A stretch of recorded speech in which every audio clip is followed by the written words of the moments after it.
भी लोग magic user से डरते हैं, लेकिन इसका एक लौता है जो कि सबके मैजिक को काट के अपने लोगों की रक्षा कर सकता है। लेकिन फिर भी उसके खुद के ही लोगों ने उसे जेल में डाल दिया। पूरा एनीमे देखेंगे, लेकिन उससे पहले चैनल को सब्सक्राइब जरूर से कर लेना और वीडियो को हाइप कर देना। कहानी की शुरुआत में हमें एस्ट्रल पावर के बारे में बताया जाता है, जो कि इस प्लेनेट पे मौजूद है और ह्यूमैनिटी के लिए काफी ज्यादा पावरफुल है। एलिस नाम की लड़की बताती है कि जो लोग एस्ट्रल पावर का यूज कर पाते हैं उन्हें मेज और विचेस कहा जाता है, जिनसे लोग डरते हैं और इसी वजह से एम्पायर के लोग उन्हें नुकसान पहुंचाते हैं। इधर हमारा प्रोटैगनिस्ट इसका, जो कि एम्पायर में रहता है, वो बताता है कि एम्पायर ने ऐसे कई लोगों को नुकसान पहुंचाया है जो कि एस्ट्रल पावर का यूज कर सकते हैं। इस दुनिया में दो तरह के किंगडम है, एक है द एम्पायर जहाँ के लोग एस्ट्रल पावर का यूज नहीं कर सकते, और दूसरी तरफ नेबुला सोवर्निटी है जहाँ पे एस्ट्रल पावर यूज करने वाले विचेस रहते हैं। इन दोनों नेशंस के बीच हमेशा एक जंग छिड़ी रहती है। हमारा हीरो चाहता है कि वो इस वॉर को खत्म कर सके, वहीं एलिस भी यही चाहती है कि एक ऐसी दुनिया की शुरुआत हो जहाँ पे कोई भी किसी को नुकसान न पहुँचाए। अब हमें एक साल पहले का सीन दिखाया जाता है जहाँ हमारा इसका एक सेल को तोड़ के वहाँ कैद एक यंग विच को आजाद करने आता है। वो लड़की देखती है कि तो एम्पायर का एक सेंट डिसाइपल है। वो उससे डर रही थी, पर वो उसकी बेड़ियां खोल देता है। वो हैरान थी कि आखिर वो उसकी मदद क्यों कर रहा है। इसका उसे कुछ पैसे देता है और वहाँ से जाने को कहता है, और उसकी इसी हरकत की वजह से अब उसे कैद कर लिया गया था। फिलहाल वो इंपीरियल सेनेट के सामने खड़ा है, जिसे 8 अपोस्टल लीड करते हैं। अब हमें ये पता चलता है कि इसका सबसे कम उम्र का सेंट डिसाइपल बना था, सिर्फ 16 साल की एज में। लेकिन उस विच को छुड़ाने के बाद उसे डिमोट कर दिया गया और कैद कर लिया गया। पर सेनेट उसे एक और मौका देना चाहती थी। वो उसे मिशन देते हैं कि उसे ग्रैंड विच नेबुलस के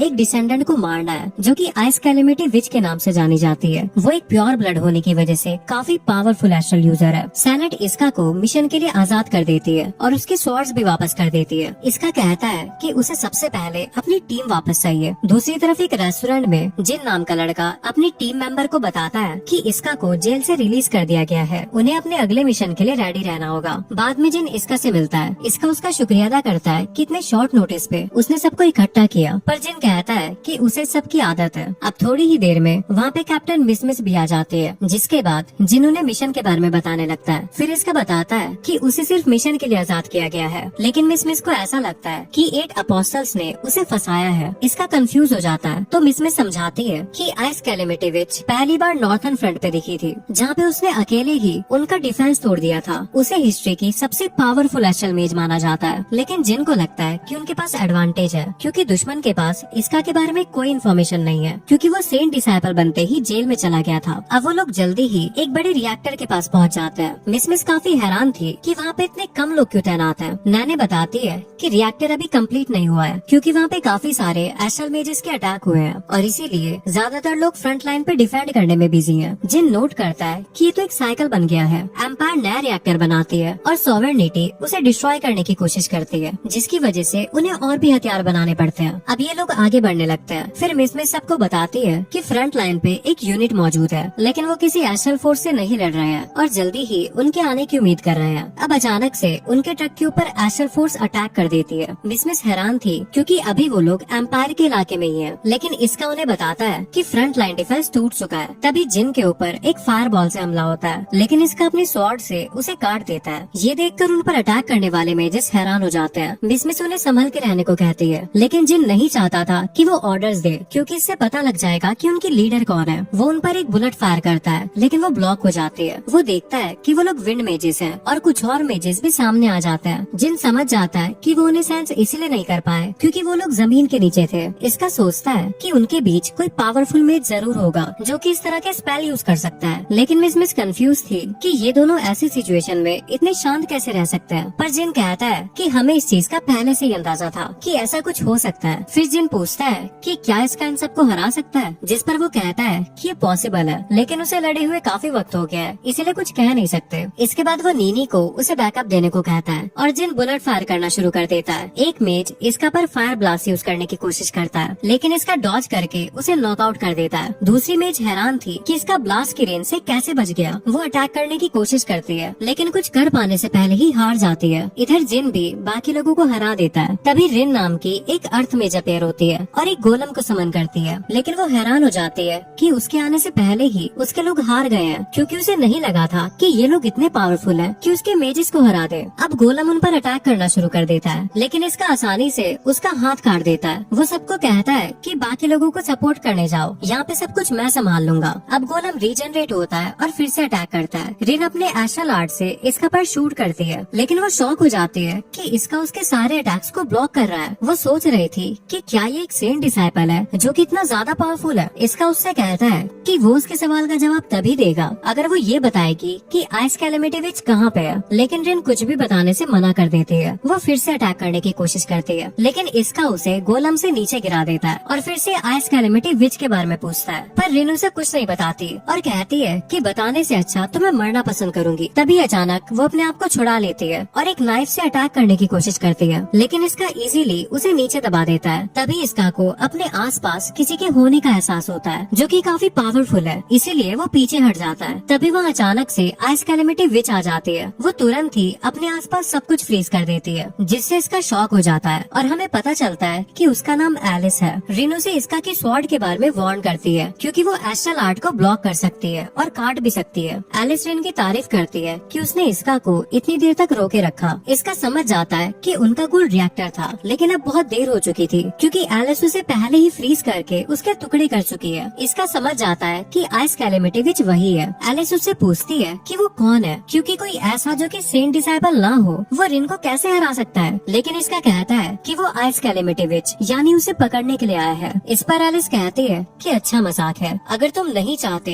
कि मेरी आइस का दर्द फील करो तो सरेंडर कर दो। इसके बाद एलिस उसका नाम पूछती है और वो अपने आप को इंट्रोड्यूस करता है कि उसका नाम इसका है। साथ में एलिस भी उसे अपने आप को इंट्रोड्यूस करती है। फिर इसका उसकी तरफ अटैक करने के लिए आगे बढ़ता है और एलिस उसके रास्ते में काफी सारे आइस बॉल्स बना देती है, लेकिन वो उन्हें पार कर जाता है। अब एलिस अपनी एस्ट्रल आर्ट से उस पर बर्फ की तलवारों की बारिश करती है जो इसका का डिफेंस तोड़ने लगती है, लेकिन इसका उसी टेक्निक से उसे काउंटर करता है अपनी एस्ट्रल स्वॉर्ड की पावर दिखाते हुए। अब वो उसके करीब पहुंच जाता है, लेकिन वो उसके अटैक को रोकने के लिए आइस शील्ड बनाती है और उसे हार मान लेने को कहती है, पर इसका मना करते हुए कहता है कि वो इस जंग को खत्म करना चाहता है और इसके लिए उसे जो भी करना पड़ेगा वो करेगा। एलिस ये बात सुन के काफी हैरान हो जाती है और इस मौके का फायदा उठाकर इसका उसके पीछे पहुंच जाता है। एलिस उसे पकड़ने के लिए कुछ वाइंस बनाती है, लेकिन वो उसे काट देता है। एलिस पीछे हट जाती है और कहती है कि जिद मत करो, हार मान लो। जिस पर इसका कहता है कि पीछे तो तुम्हें हटना चाहिए। जिस पर एलिस कहती है कि जब तक मैं एम्पायर को हरा कर इस दुनिया को एक न कर दूं, तब तक हार नहीं मानूंगी, क्योंकि वो भी इस दुनिया में शांति चाहती है। तभी अचानक से वो फिसल जाती है और इसका उसे अपने फास्ट रिफ्लेक्सेस की वजह से बचा लेता है और अब दोनों के ही बीच एक ऑकवर्ड मोमेंट हो गया था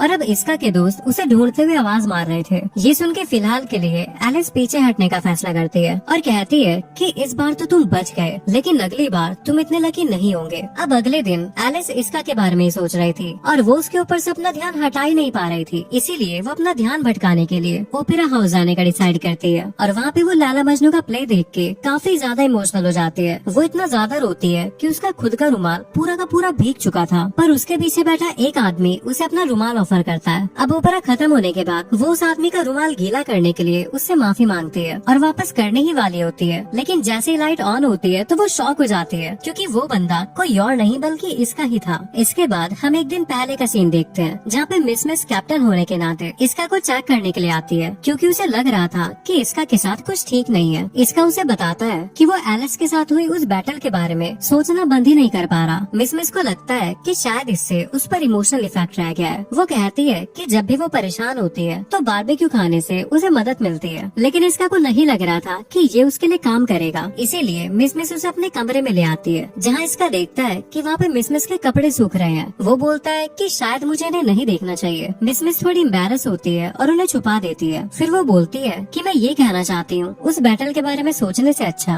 क्यों ना तुम ओपेरा चले जाओ, तुम्हें वहाँ जाके थोड़ा अच्छा लगेगा। इसके बाद वो इसका को ओपेरा की टिकट दे देती है। अगले दिन नीनी उसे ओपेरा तक ड्राइव करके ले जाती है, लेकिन रास्ते में इसका की आंख लग जाती है और वो देखता है कि उसके मास्टर उसे एस्ट्रल स्वॉर्ड दे रहे हैं। वो कहते हैं कि इन्हें खोना मत, क्योंकि ये स्वॉर्ड्स जंग खत्म करने की आखिरी उम्मीद है। अब इसका ओपेरा में पहुंच जाता है जो कि न्यूट्रल सिटी में है और इसी तरह उसकी मुलाकात एलिस से होती है, पर एलिस को ये लगता है कि वो उसका पीछा कर रहा है, इसलिए वो लड़ने को तैयार हो जाती है, लेकिन रिन उसे रोक देती है क्योंकि वो न्यूट्रल सिटी में है और यहाँ पे किसी भी तरह का लड़ाई झगड़ा सख्त मना है। इस दुनिया में जितनी भी न्यूट्रल सिटीज होती है उसमें इन दोनों ही देशों के लोग बिना किसी रोक टोक के जा सकते हैं। अब एलिस वहाँ से जाने का फैसला करती है, लेकिन उसे लगता है कि इसका फिर से उसका पीछा करेगा, लेकिन रिन बताती है कि जब से वो ओपेरा से बाहर निकले हैं इसका वहाँ से हिला तक नहीं। जिस पर एलिस कहती है कि मुझे यकीन नहीं होता कि वो हमारी हमारे पीछे ही बैठा हुआ था। अब ये दोनों खाना खाने के लिए एक रेस्टोरेंट जाते हैं, लेकिन रेस्टोरेंट पूरी तरह से बुक था और इसीलिए उन्हें किसी के साथ टेबल शेयर करने को कहा जाता है। और जिसके साथ वो टेबल शेयर करने वाले थे वो कोई और नहीं बल्कि इसका ही था। इसका उन्हें यकीन दिलाता है कि वो उनका पीछा नहीं कर रहा, बल्कि ये रिजर्वेशन तो उसने पहले से ही करवा रखी थी और अब क्योंकि कोई और खाली जगह नहीं थी इसीलिए एलिस उसी के साथ खाने का फैसला करती है। और अगर वो वहाँ से चली जाती तो ऐसा लगता कि वो डर गई, लेकिन फिर भी वो रिन को अलर्ट रहने के लिए कहती है।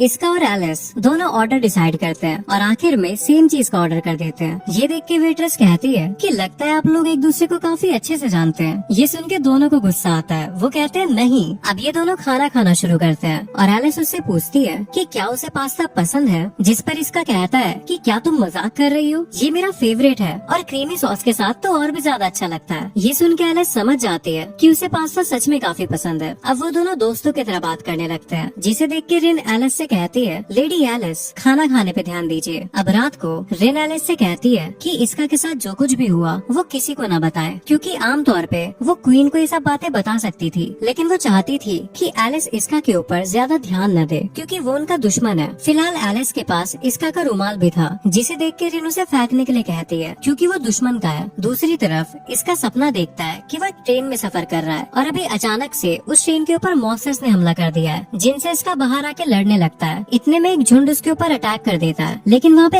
एलिस आके अपनी एस्ट्रल पावर से उन्हें फ्रीज कर देती है और इसके तुरंत बाद इसका की आँख खुल जाती है। अगले दिन इसका और बाकी लोग ट्रेनिंग के बीच में होते हैं। तभी यहाँ पे रिसिया नाम की लेडी उन्हें इंटरप्ट करती है और बताती है कि अगले मिशन के लिए वो उसके कमांड में होंगे। रिसिया कहती है कि उसने उनके पिछले मिशन की रिपोर्ट पढ़ी और वो ये देख सकती है कि सबका काम काफी ज्यादा अच्छा है। फिर वो इसका से कहती है कि मैंने सुना है कि तुम्हें सोने में दिक्कत हो रही है, तुम तो ओपरा गए थे ना, तुम्हें वहाँ पे मजा नहीं आया क्या? वो कहता है ऐसा नहीं है, मुझे वहाँ पे काफी अच्छा लगा। तभी मिस कहती है कि रिसिया को ये ओपरा वगैरह सब बोरिंग लगता है, जिस पर रिसिया कहती है कि ऐसा नहीं है, मुझे बस आर्ट और एक्सिबिशन जैसी चीजें पल्ले नहीं पड़ती। वैसे मेरे पास आर्ट एक्सिबिशन का एक टिकट है जो कि मैंने अपने एक सबॉर्डिनेट से एक गेम में जीता था। अगर तुम चाहो तो ये ले सकते हो, मुझे इसकी कोई जरूरत नहीं है। हो सकता है कि वहाँ जाने से तुम्हारी प्रॉब्लम में भी थोड़ी मदद मिले। इसी बीच एलिस अपनी माँ क्वीन से मिलती है, जो कि इसका के साथ हुई उसकी फाइट के बारे में पूछती है। क्वीन बताती है कि सेंट डिसाइपल एम्पायर के सबसे स्ट्रॉन्ग फाइटर्स होते हैं। वो पूछती है कि क्या इसका भी उन्हीं में से एक था। फिर वो बात करती है कि उनके फाउंडर ने हजारों इम्पीरियल सोल्जर के खिलाफ कैसे लड़ा और वो फाउंडर अभी भी जिंदा है क्योंकि उसकी एक जुड़वा बहन थी नेबुलस, जिसके बारे में एम्पायर को नहीं पता था। और जब नेबुलस की मौत हुई तो एम्पायर को लगा ग्रैंड विच मर गई, जबकि असल में फाउंडर अभी नींद की स्टेट में है, लेकिन अभी उस पर लगा बंधन कमजोर हो रहा है। क्वीन बताती है कि ये सब तब शुरू हुआ जब एलिस इसका से लड़ी थी। एलिस को समझ नहीं आ रहा था कि इस सब का मतलब क्या है, लेकिन उसकी माँ कहती है कि एस्ट्रल पावर तब रिएक्ट करती है जब उसका होस्ट खतरे में हो। उसे लगता है कि फाउंडर के जागने का साइन है, लेकिन फाउंडर की पावर से जुड़े कुछ राज है, इसलिए वो एस्ट्रल इंस्टीट्यूशन से इस सिचुएशन को इन्वेस्टिगेट करने को कहेगी। और इस दौरान वो नहीं चाहती कि एलिस इसका से लड़े जब तक उनके पास उसके बारे में ज्यादा इन्फॉर्मेशन नहीं है। बाहर रिन एलिस से पूछती है कि क्या उसे कोई बात परेशान कर रही है। एलिस बताती है कि उसे सोने में दिक्कत हो रही है और वो डिसाइड करती है कि उसे थोड़ा घूमने की जरूरत है। रिन समझ जाती है कि उसे वापस न्यूट्रल सिटी में जाना है, इसीलिए वो उसे पिछली बार जो इसका के साथ हुआ उसका याद दिलाती है। लेकिन एलिस को नहीं लगता कि ऐसा दोबारा होगा क्योंकि वो ओपरा जाने का प्लान नहीं कर रही। लेकिन जैसे वो न्यूट्रल सिटी में जाती है वो फिर से इसका से टकरा जाती है। वो पूछती है कि एक इंपीरियल सोल्जर न्यूट्रल सिटी में बार बार क्यों आ रहा है, जिस पर इसका कहता है कि मैं जिस आर्ट एक्सिबिशन में जा रहा हूँ वो एम्पायर के ही एक आर्टिस्ट की है। वो पूछता है कि क्या तुम्हारा एक इंपीरियल आर्टिस्ट की आर्ट देखना ठीक है, जिस पर एलिस कहती है कि आर्ट आर्ट होती है, फर्क नहीं पड़ता कि वो इस देश की है या फिर उस देश की, आर्ट की कोई सीमा नहीं होती। इसका उसे साथ में चलने को कहता है, लेकिन एलिस उससे अलग रास्ते पे जाने का फैसला करती है, पर फिर वो रास्ता भटक जाती है। इसका उसे ढूंढ लेता है, जहाँ एलिस कहती है कि तुम यहाँ पे क्या कर रहे हो, तुम्हें तो आर्ट म्यूजियम में होना चाहिए था ना। इस पर इसका कहता है कि मैंने काफी कुछ ऑलरेडी देख लिया, पर मुझे वहाँ पे तुम नहीं दिखी, इसलिए लगा कि शायद तुम रास्ता भटक गई हो। अगर तुम चाहो तो मैं तुम्हें वहाँ पे ले जा सकता हूँ। लेकिन एलिस मना कर देती है क्योंकि वो दुश्मन है और उनका साथ घूमना बिल्कुल भी ठीक नहीं। लेकिन इसका उसे याद दिलाता है कि उसी ने कहा था आर्ट की कोई सीमा नहीं होती।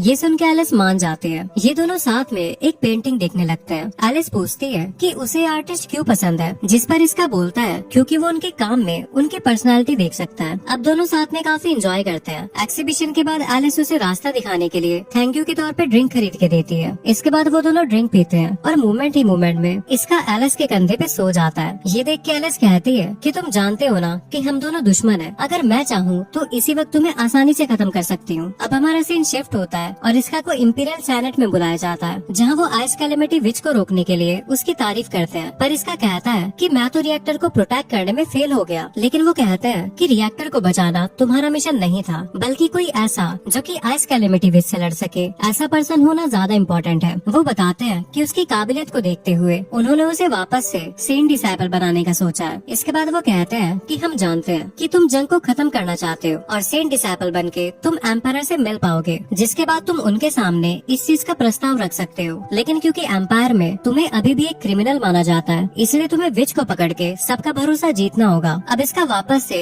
एलिस के बारे में सोचने लगता है और मिस को कॉल करके ट्रेनिंग स्किप करने की परमिशन मांगता है, क्योंकि वो न्यूट्रल सिटी जाना चाहता है। मिस इस बात को एक्सेप्ट कर लेती है, लेकिन इस शर्त के साथ कि वो भी उसके साथ जाएगी। दूसरी तरफ रिन एलिस को इसका के बारे में बताती है कि वो सेंट डिसाइपल बनने वाला सबसे यंग पर्सन है। एलिस हैरान थी कि उसे इसके बारे में कैसे नहीं पता, जिस पर रिन बताती है कि जब उसका प्रमोशन हुआ था तो उसके तुरंत बाद उसे जेल में डाल दिया गया था और यही वजह है कि उनके पास इसके बारे में कोई इन्फॉर्मेशन नहीं है। अब एलिस पूछती है कि इसका के जेल में जाने की वजह क्या थी, जिस पर रिन बताती है कि उसने एक विच की भागने में मदद की थी। एलिस हैरान थी कि इसका एक विच की मदद करके खुद मुसीबत में क्यों पड़ना चाहेगा। इसका ने जिस विच की मदद की थी एलिस उसका पता लगाने को कहती है, जिस पर रिन बोलती है कि वो ऑलरेडी उसका पता लगा रही है, पर इसमें कुछ दिन और लग सकते हैं। अब रिन वहाँ से चली जाती है और एलिस इसका के रुमाल को उठा लेती है, लेकिन तभी वहाँ पे क्वीन आ जाती है और एलिस को इसका में इंटरेस्ट लेते देख उसे याद दिलाती है कि एम्पायर उनका दुश्मन है और वो भी एम्पायर का ही एक सोल्जर है। वो ये भी देखती है कि एलिस एक इंपीरियल आर्टिस्ट की आर्ट कलेक्ट कर रही है, इसीलिए वो उसे ये सब बंद करने को कहती है, क्योंकि सोल्जर हो या फिर आर्टिस्ट वो भी एम्पायर के मोहरे ही होते हैं। इतना कहने के बाद क्वीन वहाँ से चली जाती है। उसके जाने के बाद एलिस रिन को आवाज लगाती है और कहती है कि वो कल न्यूट्रल सिटी फिर से जाना चाहती है, इस उम्मीद में कि वो इसका से मिलेगी, क्योंकि वो उसका असली मकसद और इरादे जानना चाहती है। अगले दिन जब इसका और मिस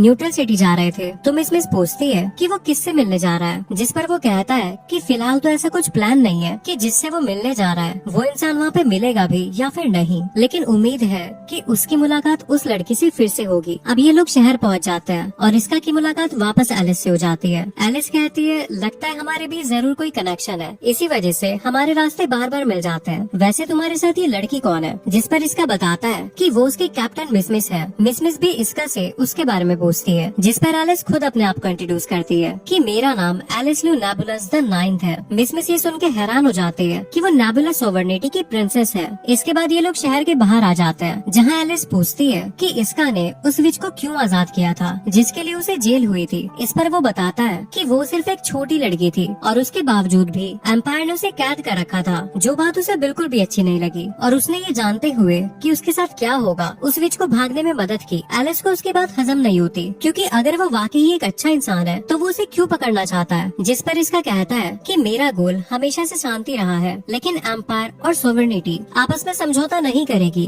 और इसीलिए मैंने एक प्योर ब्लड को हॉस्टेज बनाने का प्लान बनाया, जिससे सोवर्निटी को शांति की बातचीत के लिए मजबूर होना पड़े। एलिस उसकी बातों पे यकीन करती है, लेकिन उसे नहीं लगता कि उसका प्लान काम करेगा, क्योंकि अगर वो उसे पकड़ के ले भी गया तो उसकी माँ यानी क्वीन नेगोशिएशन नहीं करेगी, क्योंकि उनके देश के लोग एम्पायर से नफरत करते हैं। एलिस इसका के सामने ऑफर रखती है कि तुम मेरे अंडर काम करो। इससे पहले कि वो जवाब दे पाता आसमान फट जाता है और सोवर्निटी की फाउंडर आसमान में बने एक होल से बाहर आती है। इसका और मिस रियलाइज करते हैं कि ग्रैंड विच अभी भी जिंदा है। ये देख के मिस को लगता है कि इसके पीछे एलिस का हाथ है, इसलिए वो कहती है कि ये फाइट फेयर नहीं है, ये बिल्कुल गलत है। जिस पर एलिस कहती है कि इसमें उसका कोई हाथ नहीं। अब फाउंडर उन पर फायर ब्लास्ट शूट करती है। दूसरी तरफ क्वीन देखती है कि वहाँ से फाउंडर की बॉडी गायब है। उसे लगता है क्योंकि फाउंडर जाग चुकी है तो वो लोग आराम से इस 100 साल पुरानी जंग को जीत सकते हैं। इधर फाउंडर एलिस पे भी अटैक कर रही थी, जिसे देख के इसका पूछता है कि फाउंडर एलिस पे क्यों अटैक कर रही है, जबकि वो तो उसके वंशज है। एलिस बताती है कि ये शायद एस्ट्रल पावर के ऑटो डिफेंस सिस्टम की वजह से है, हालांकि पूरी तरह से वो भी श्योर नहीं है कि ऐसा क्यों हो रहा है। फिर वो इसका से कहती है कि जब से वो उससे मिली है उसके अंदर उसके लिए फीलिंग्स है,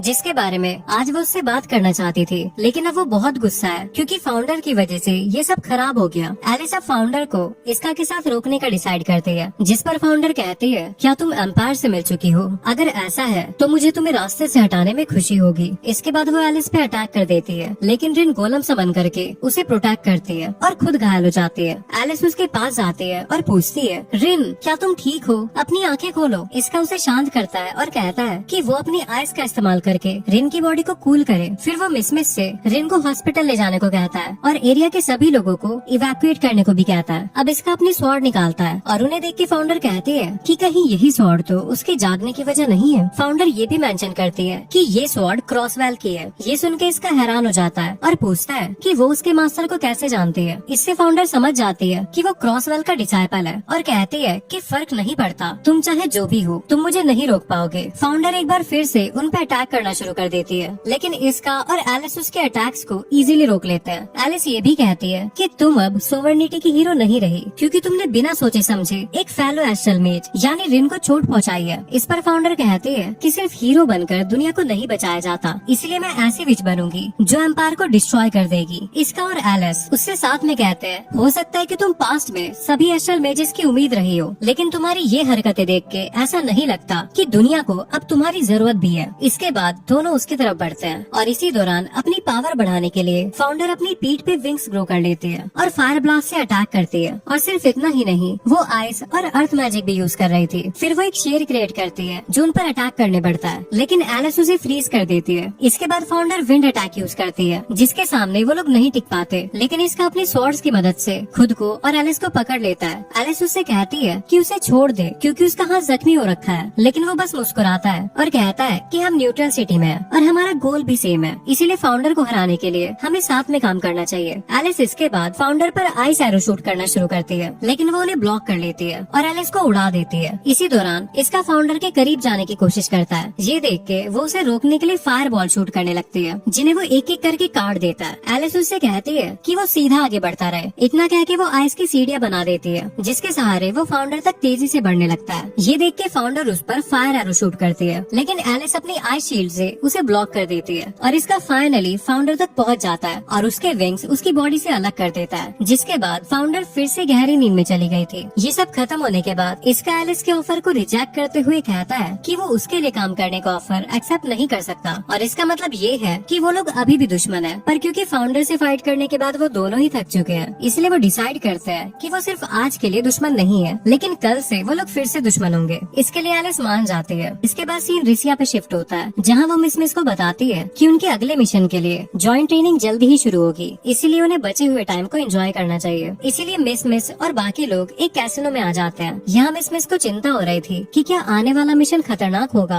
अब यहाँ पे बाकी लोग मिस से पूछते हैं कि वो कैसीनो क्यों आना चाहती थी, जिस पर वो बताती है कि वो एक जैकपॉट जीतकर एक टैंक खरीदना चाहती है ताकि अगर मिशन के दौरान कुछ हो जाए तो वो लोग उसकी मदद से सही सलामत भाग सके। फिर हम देखते हैं कि एलिस और रिन भी कैसीनो आ जाते हैं। रिन उसे उन गेम्स के बारे में बताती है, लेकिन एलिस कहती है कि उसे इन सब में कोई इंटरेस्ट नहीं है, बल्कि वो तो न्यूट्रल सिटी जाना चाहती थी। जिस पर रिन कहती है कि तुम वहाँ जाके फिर से उस इंपीरियल सोल्जर से मिलना चाहती हो। सही कहा ना। रिन इसके बाद उसे स्लॉट्स ट्राई करने को कहती है, जिस दौरान एलिस इसका के साथ अपनी फाइट की डेट चुनने लगती है कि वो उससे कब लड़ेगी। ये देख के रिन कहती है कि तुम फाइट के लिए डेट क्यों चुन रही हो, ऐसा लग रहा है जैसे तुम फाइट की नहीं बल्कि शादी की डेट फिक्स कर रही हो। शादी की बात सुन के एलिस शर्मा जाती है। ये देख के रिन पूछती है कि तुम शर्मा क्यों रही हो। वो कहती है तुमने बात ही ऐसी कर दी, शर्म तो आएगी ही ना। अब रिन ये सब छोड़ के उसे स्लॉट्स खेलने पे मजबूर करती है और एलिस मान भी जाती है। उसे भी लग रहा था कि इस बार उसकी मुलाकात इसका से नहीं होगी। अब एलिस गेम ट्राई करती है और पहली ही कोशिश में जैकपॉट जीत जाती है। रिन जैकपॉट मनी के लिए स्टाफ को लेने चली जाती है। उसी दौरान वहाँ पे नीनी पहुँचती है और जैकपॉट के लिए उसे कॉन्ग्रेचुलेट करती है। वो कहती है कि काश उनके पास इतने कॉइन्स होते ताकि वो कैप्टन के लिए एक टैंक खरीद पाते। ये सुन के एलिस अपना जैकपॉट नीनी को देने का डिसाइड करती है क्योंकि उसे पैसों की जरूरत ही नहीं है। नीनी जैकपॉट लेके अपनी टीम के पास जाती है और सबको बताती है कि कैसे खूबसूरत सुनहरे बालों वाली लड़की ने उसे अपना जैकपॉट दे दिया। सुनहरे बाल से इसका को लगता है कि कहीं वो एलिस तो नहीं, लेकिन फिर वो कहता है कि ऐसा नहीं हो सकता। इधर वापस आते हुए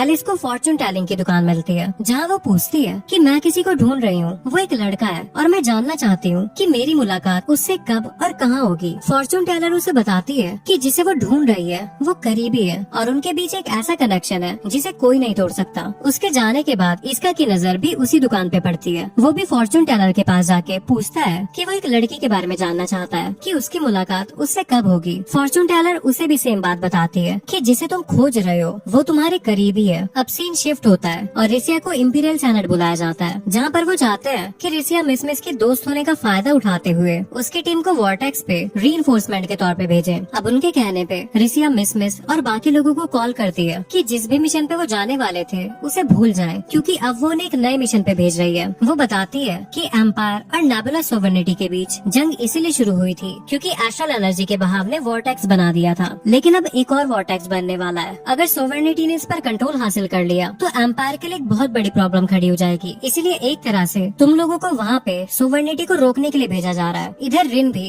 एलिस को वॉर्टेक्स के बारे में बताती है, लेकिन एलिस हैरान थी कि उसे इस बारे में पहले क्यों नहीं पता चला। रिन बताती है कि जो फैमिली ने जानबूझ के इस चीज की खबर हमें देर से दी। ये सुन के एलिस सोचती है कि क्या जो फैमिली वॉर्टेक्स को खुद के लिए रखने का सोच रहे हैं। इसके बाद एलिस जो फैमिली से खुद इस बारे में पूछने के लिए आ जाती है। तभी मास्क, जो कि जो फैमिली का टेम्पररी हेड था, नाइफ लेके एलिस के पीछे से आ जाता है, लेकिन रिन उसकी प्रेजेंस सेंस कर लेती है और उसे वहीं रोक देती है। ये देख के लॉर्ड मास्क रिन के सेंसेस की तारीफ करता है। अब एलिस उसके हाथ में नाइफ देखती है और कहती है कि वो क्या करने की कोशिश कर रहा था, जिस पर मास्क कहता है कि चिंता करने की कोई बात नहीं है, कि मेरे पास एस्ट्रल एनर्जी कम है, इसलिए मैं एस्ट्रल आर्ट यानी मैजिक यूज नहीं कर सकता और इसी वजह से मैं हमेशा अपने पास एक चाकू रखता हूँ। फिर मास्क पूछता है कि वो लोग यहाँ पे क्या कर रहे हैं, जिस पर एलिस पूछती है कि जू फैमिली ने हमें नए वॉर्टेक्स के बारे में क्यों नहीं बताया, जिस पर मास्क कहता है कि इस बात का कोई प्रूफ नहीं है कि वो एक वॉर्टेक्स है, लेकिन फिर भी वहाँ ट्रूप्स भेजने चाहिए ताकि ये कंफर्म हो सके कि वो एक वॉर्टेक्स है भी या फिर नहीं। इस पर एलिस कहती है कि अगर यही बात है तो तुम लोग इस चीज की रिपोर्ट भेजने में इतनी देरी क्यों कर रहे हो, जिस पर लॉर्ड मास्क कहता है कि उनकी रिपोर्ट इसीलिए डिले हुई क्योंकि डॉक्यूमेंट्स प्रिपेयर करने में टाइम लग रहा है। दूसरी तरफ एम्पायर के आर्मी कैंप में इसका मिस से पूछता है कि क्या उसने न्यूट्रल सिटी में वो जो फाउंडर के साथ हुआ उसकी रिपोर्ट हायर अप्स को दी,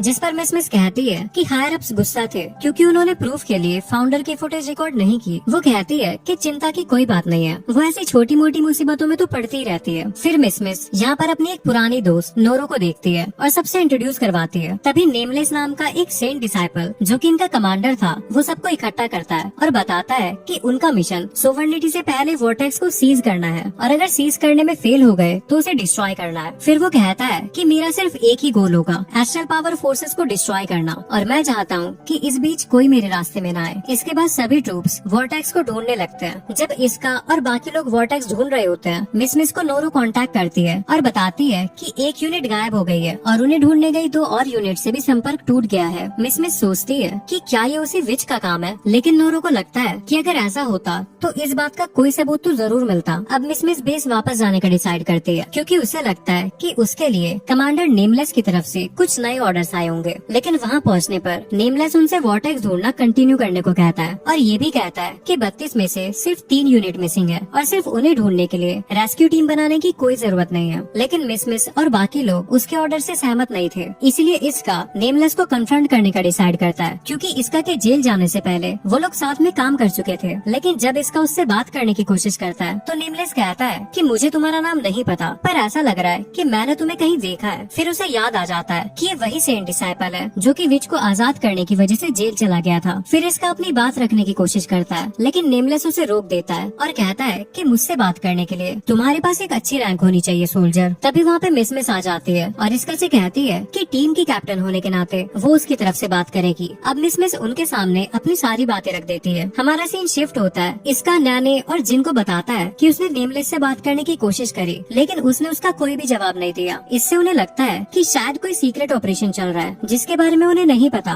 इसी बीच एलिस भी वॉर्टेक्स को ढूंढने का डिसाइड करती है। रिन पूछती है कि क्या वो वहाँ पे इसी उम्मीद में जा रही है कि वहाँ वो इसका से फिर से मिलेगी, लेकिन एलिस कहती है कि वो वहाँ पे रॉयल फैमिली की प्रिंसेस के तौर पे जा रही है। एलिस और रिन अब वॉर्टेक्स के पास पहुँचते हैं जहाँ पे लॉर्ड मास्क भी पहुँच जाता है और ये बात कंफर्म हो जाती है कि वो एक वॉर्टेक्स ही है। इसीलिए एलिस मास्क से पूछती है कि क्या वो इस वॉर्टेक्स को खुद के लिए रखने का प्लान कर रहा था, जिस पर मास्क उसे यकीन दिलाता है कि ऐसा कुछ नहीं है, बल्कि उसे भी कुछ वक्त पहले ही पता चला कि ये एक वॉर्टेक्स है और वो क्वीन को इसके बारे में रिपोर्ट करने ही वाले थे। अब मास्क की भांजी, जिसका नाम किसिंग है, वो भी वहाँ पे आ जाती है। इसलिए वो एलिस से कहता है कि वॉर्टेक्स को डिफेंड करने का काम मुझ पर छोड़ दो। अब क्योंकि मास्क इतना ताकतवर नहीं है कि वो इंपीरियल आर्मी के खिलाफ लड़ सके, तो एलिस उससे पूछती है कि क्या तुम्हारी भांजी किसिंग इतनी ताकतवर है जो कि इंपीरियल कैपिटल के खिलाफ लड़ सके, जिस पर मास्क कहता है कि मेरा मानना है किसिंग के अंदर आपको भी सरपास करने का टैलेंट है। इस पर एलिस कहती है कि ठीक है, मैं उसकी काबिलियत पर शक नहीं कर रही हूँ, लेकिन मुझे ये जानना है कि जो फैमिली इस वॉर्टेक्स के साथ क्या करने का प्लान कर रही है, और ये मत कहना कि इसकी मदद से तुम एम्पायर के साथ एक बड़ी जंग करना चाहते हो। जिस पर मास्क कहता है कि ये तो सभी एस्ट्रल मेज का सपना है कि वो एम्पायर की आर्मी को हराए। इससे हमें ये समझ आता है कि जो फैमिली वाकई में इस वॉर्टेक्स का इस्तेमाल करना चाहती है ताकि एम्पायर के साथ जंग में सोवर्निटी का पलड़ा भारी रहे। इसी बीच दूसरी ओर नैने को बेस से पता चलता है कि बेस के अंदर एस्ट्रल पावर की रीडिंग्स आ रही है। इसका कहता है कि ऐसा हो सकता है कि वहाँ पे कोई मैजिक यूजर यानी एस्ट्रल मेज हो। फिर मिस को कॉल आता है और पता चलता है कि वो रीडिंग एस्ट्रल आर्ट्स की है, यानी वहाँ पे वाकई में सोवर्निटी का कोई जासूस है। अब इन्हें रियलाइज होता है कि किसी ने उनके बेस में घुसपैठ की है और मिसिंग यूनिट्स को भी शायद उन्होंने किडनैप किया होगा। मिस उन्हें बताती है कि उनका बेस शिफ्ट किया जा रहा है, लेकिन उनके लिए ऑर्डर्स है कि वो लोग वॉर्टेक्स को ढूंढते रहे। तभी इन्हें वॉर्टेक्स का सिग्नल भी मिल जाता है और ये लोग सोचते हैं कि वॉर्टेक्स को सबसे पहले ढूंढने के लिए शायद उनकी टीम को शाबाशी मिल सकती है। लेकिन वहाँ पे नोरो की यूनिट भी आ जाती है। नोरो ने बताती है कि सोवर्निटी ने पहले ही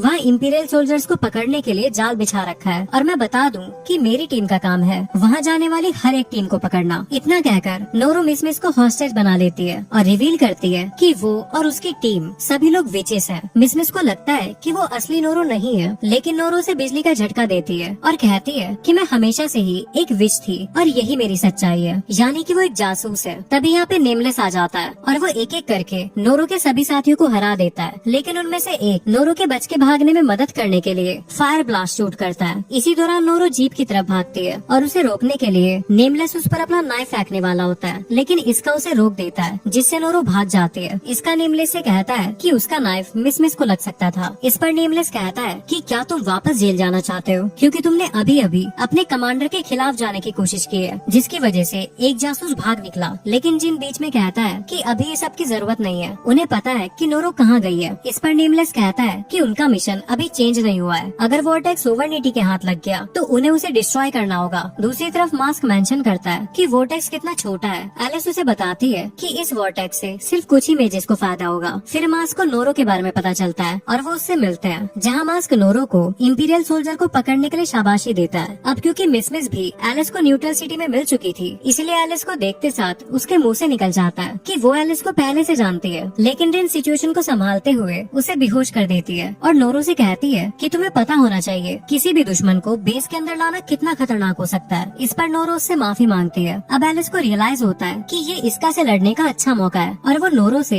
एम्पायर के बेस की लोकेशन लेती है और रिन के साथ वहाँ के लिए निकल पड़ती है। इधर एम्पायर सोवर्निटी के बेस पर बॉम्बिंग शुरू कर देता है, जिससे इसका और बाकी लोग मिस को बचाने के लिए निकलते हैं। इसका वहाँ पहुंचकर देखता है कि नोरो मिस को कुत्ते की तरह खींच रही है, इसलिए वो उसे आजाद कर देता है। नोरो गुस्सा हो जाती है और उस पर लाइटनिंग अटैक करती है, लेकिन इसका आसानी से अपनी स्वॉर्ड से उस अटैक को ब्लॉक कर लेता है। अब किसिंग भी वहाँ पे आ जाती है और एम्पायर की एक मिसाइल को उनके बेस पे हिट होने से पहले ही रोक लेती है। ये देख के इसका समझ जाता है कि वो काफी ज्यादा ताकतवर है और एक प्योर ब्लड है। दूसरी तरफ एलिस एम्पायर के बेस पे पहुंच जाती है, जहाँ कोई भी नहीं था, लेकिन नेमलेस यहाँ पे ऑलरेडी था, जो कि कैमोफ्लेज सूट की हेल्प से इनविजिबल था। वो सही मौका देख के एलिस पे अटैक करने की कोशिश करता है, लेकिन रिन उसके अटैक को सेंस कर लेती है और एलिस को बचा लेती है, जिससे वो खुद घायल हो गई थी। ये देखकर एलिस को नेमलेस पे बहुत गुस्सा आता है। रिन को चोट पहुँचाने के लिए वो कहती है, तुमने रिन को चोट पहुँचाकर बहुत बड़ी गलती कर दी। उम्मीद है कि तुम मेरे गुस्से का सामना कर लोगे। इधर सोवर्निटी के बेस पर किसिंग कुछ कांटों को फॉर्म करके इसका पे अटैक कर देती है, लेकिन इसका को ये अटैक ब्लॉक करते हुए देख वो हैरान हो जाती है। उसे लगता है कि शायद वो एक सेंट डिसाइपल है। अब किसिंग उसे डिस्ट्रॉय हुए मिसाइल को रीजनरेट करके इसका पर गिरा देती है। इसी बीच एलिस नेमलेस के ऊपर अपने आइस स्वॉर्ड से अटैक करती है, जिन्हें वो आसानी से डॉज कर लेता है और उसके दो स्वॉर्ड्स पकड़कर वापस एलिस की तरफ ही फेंक देता है, लेकिन रिन बीच में आकर उन्हें ब्लॉक कर लेती है।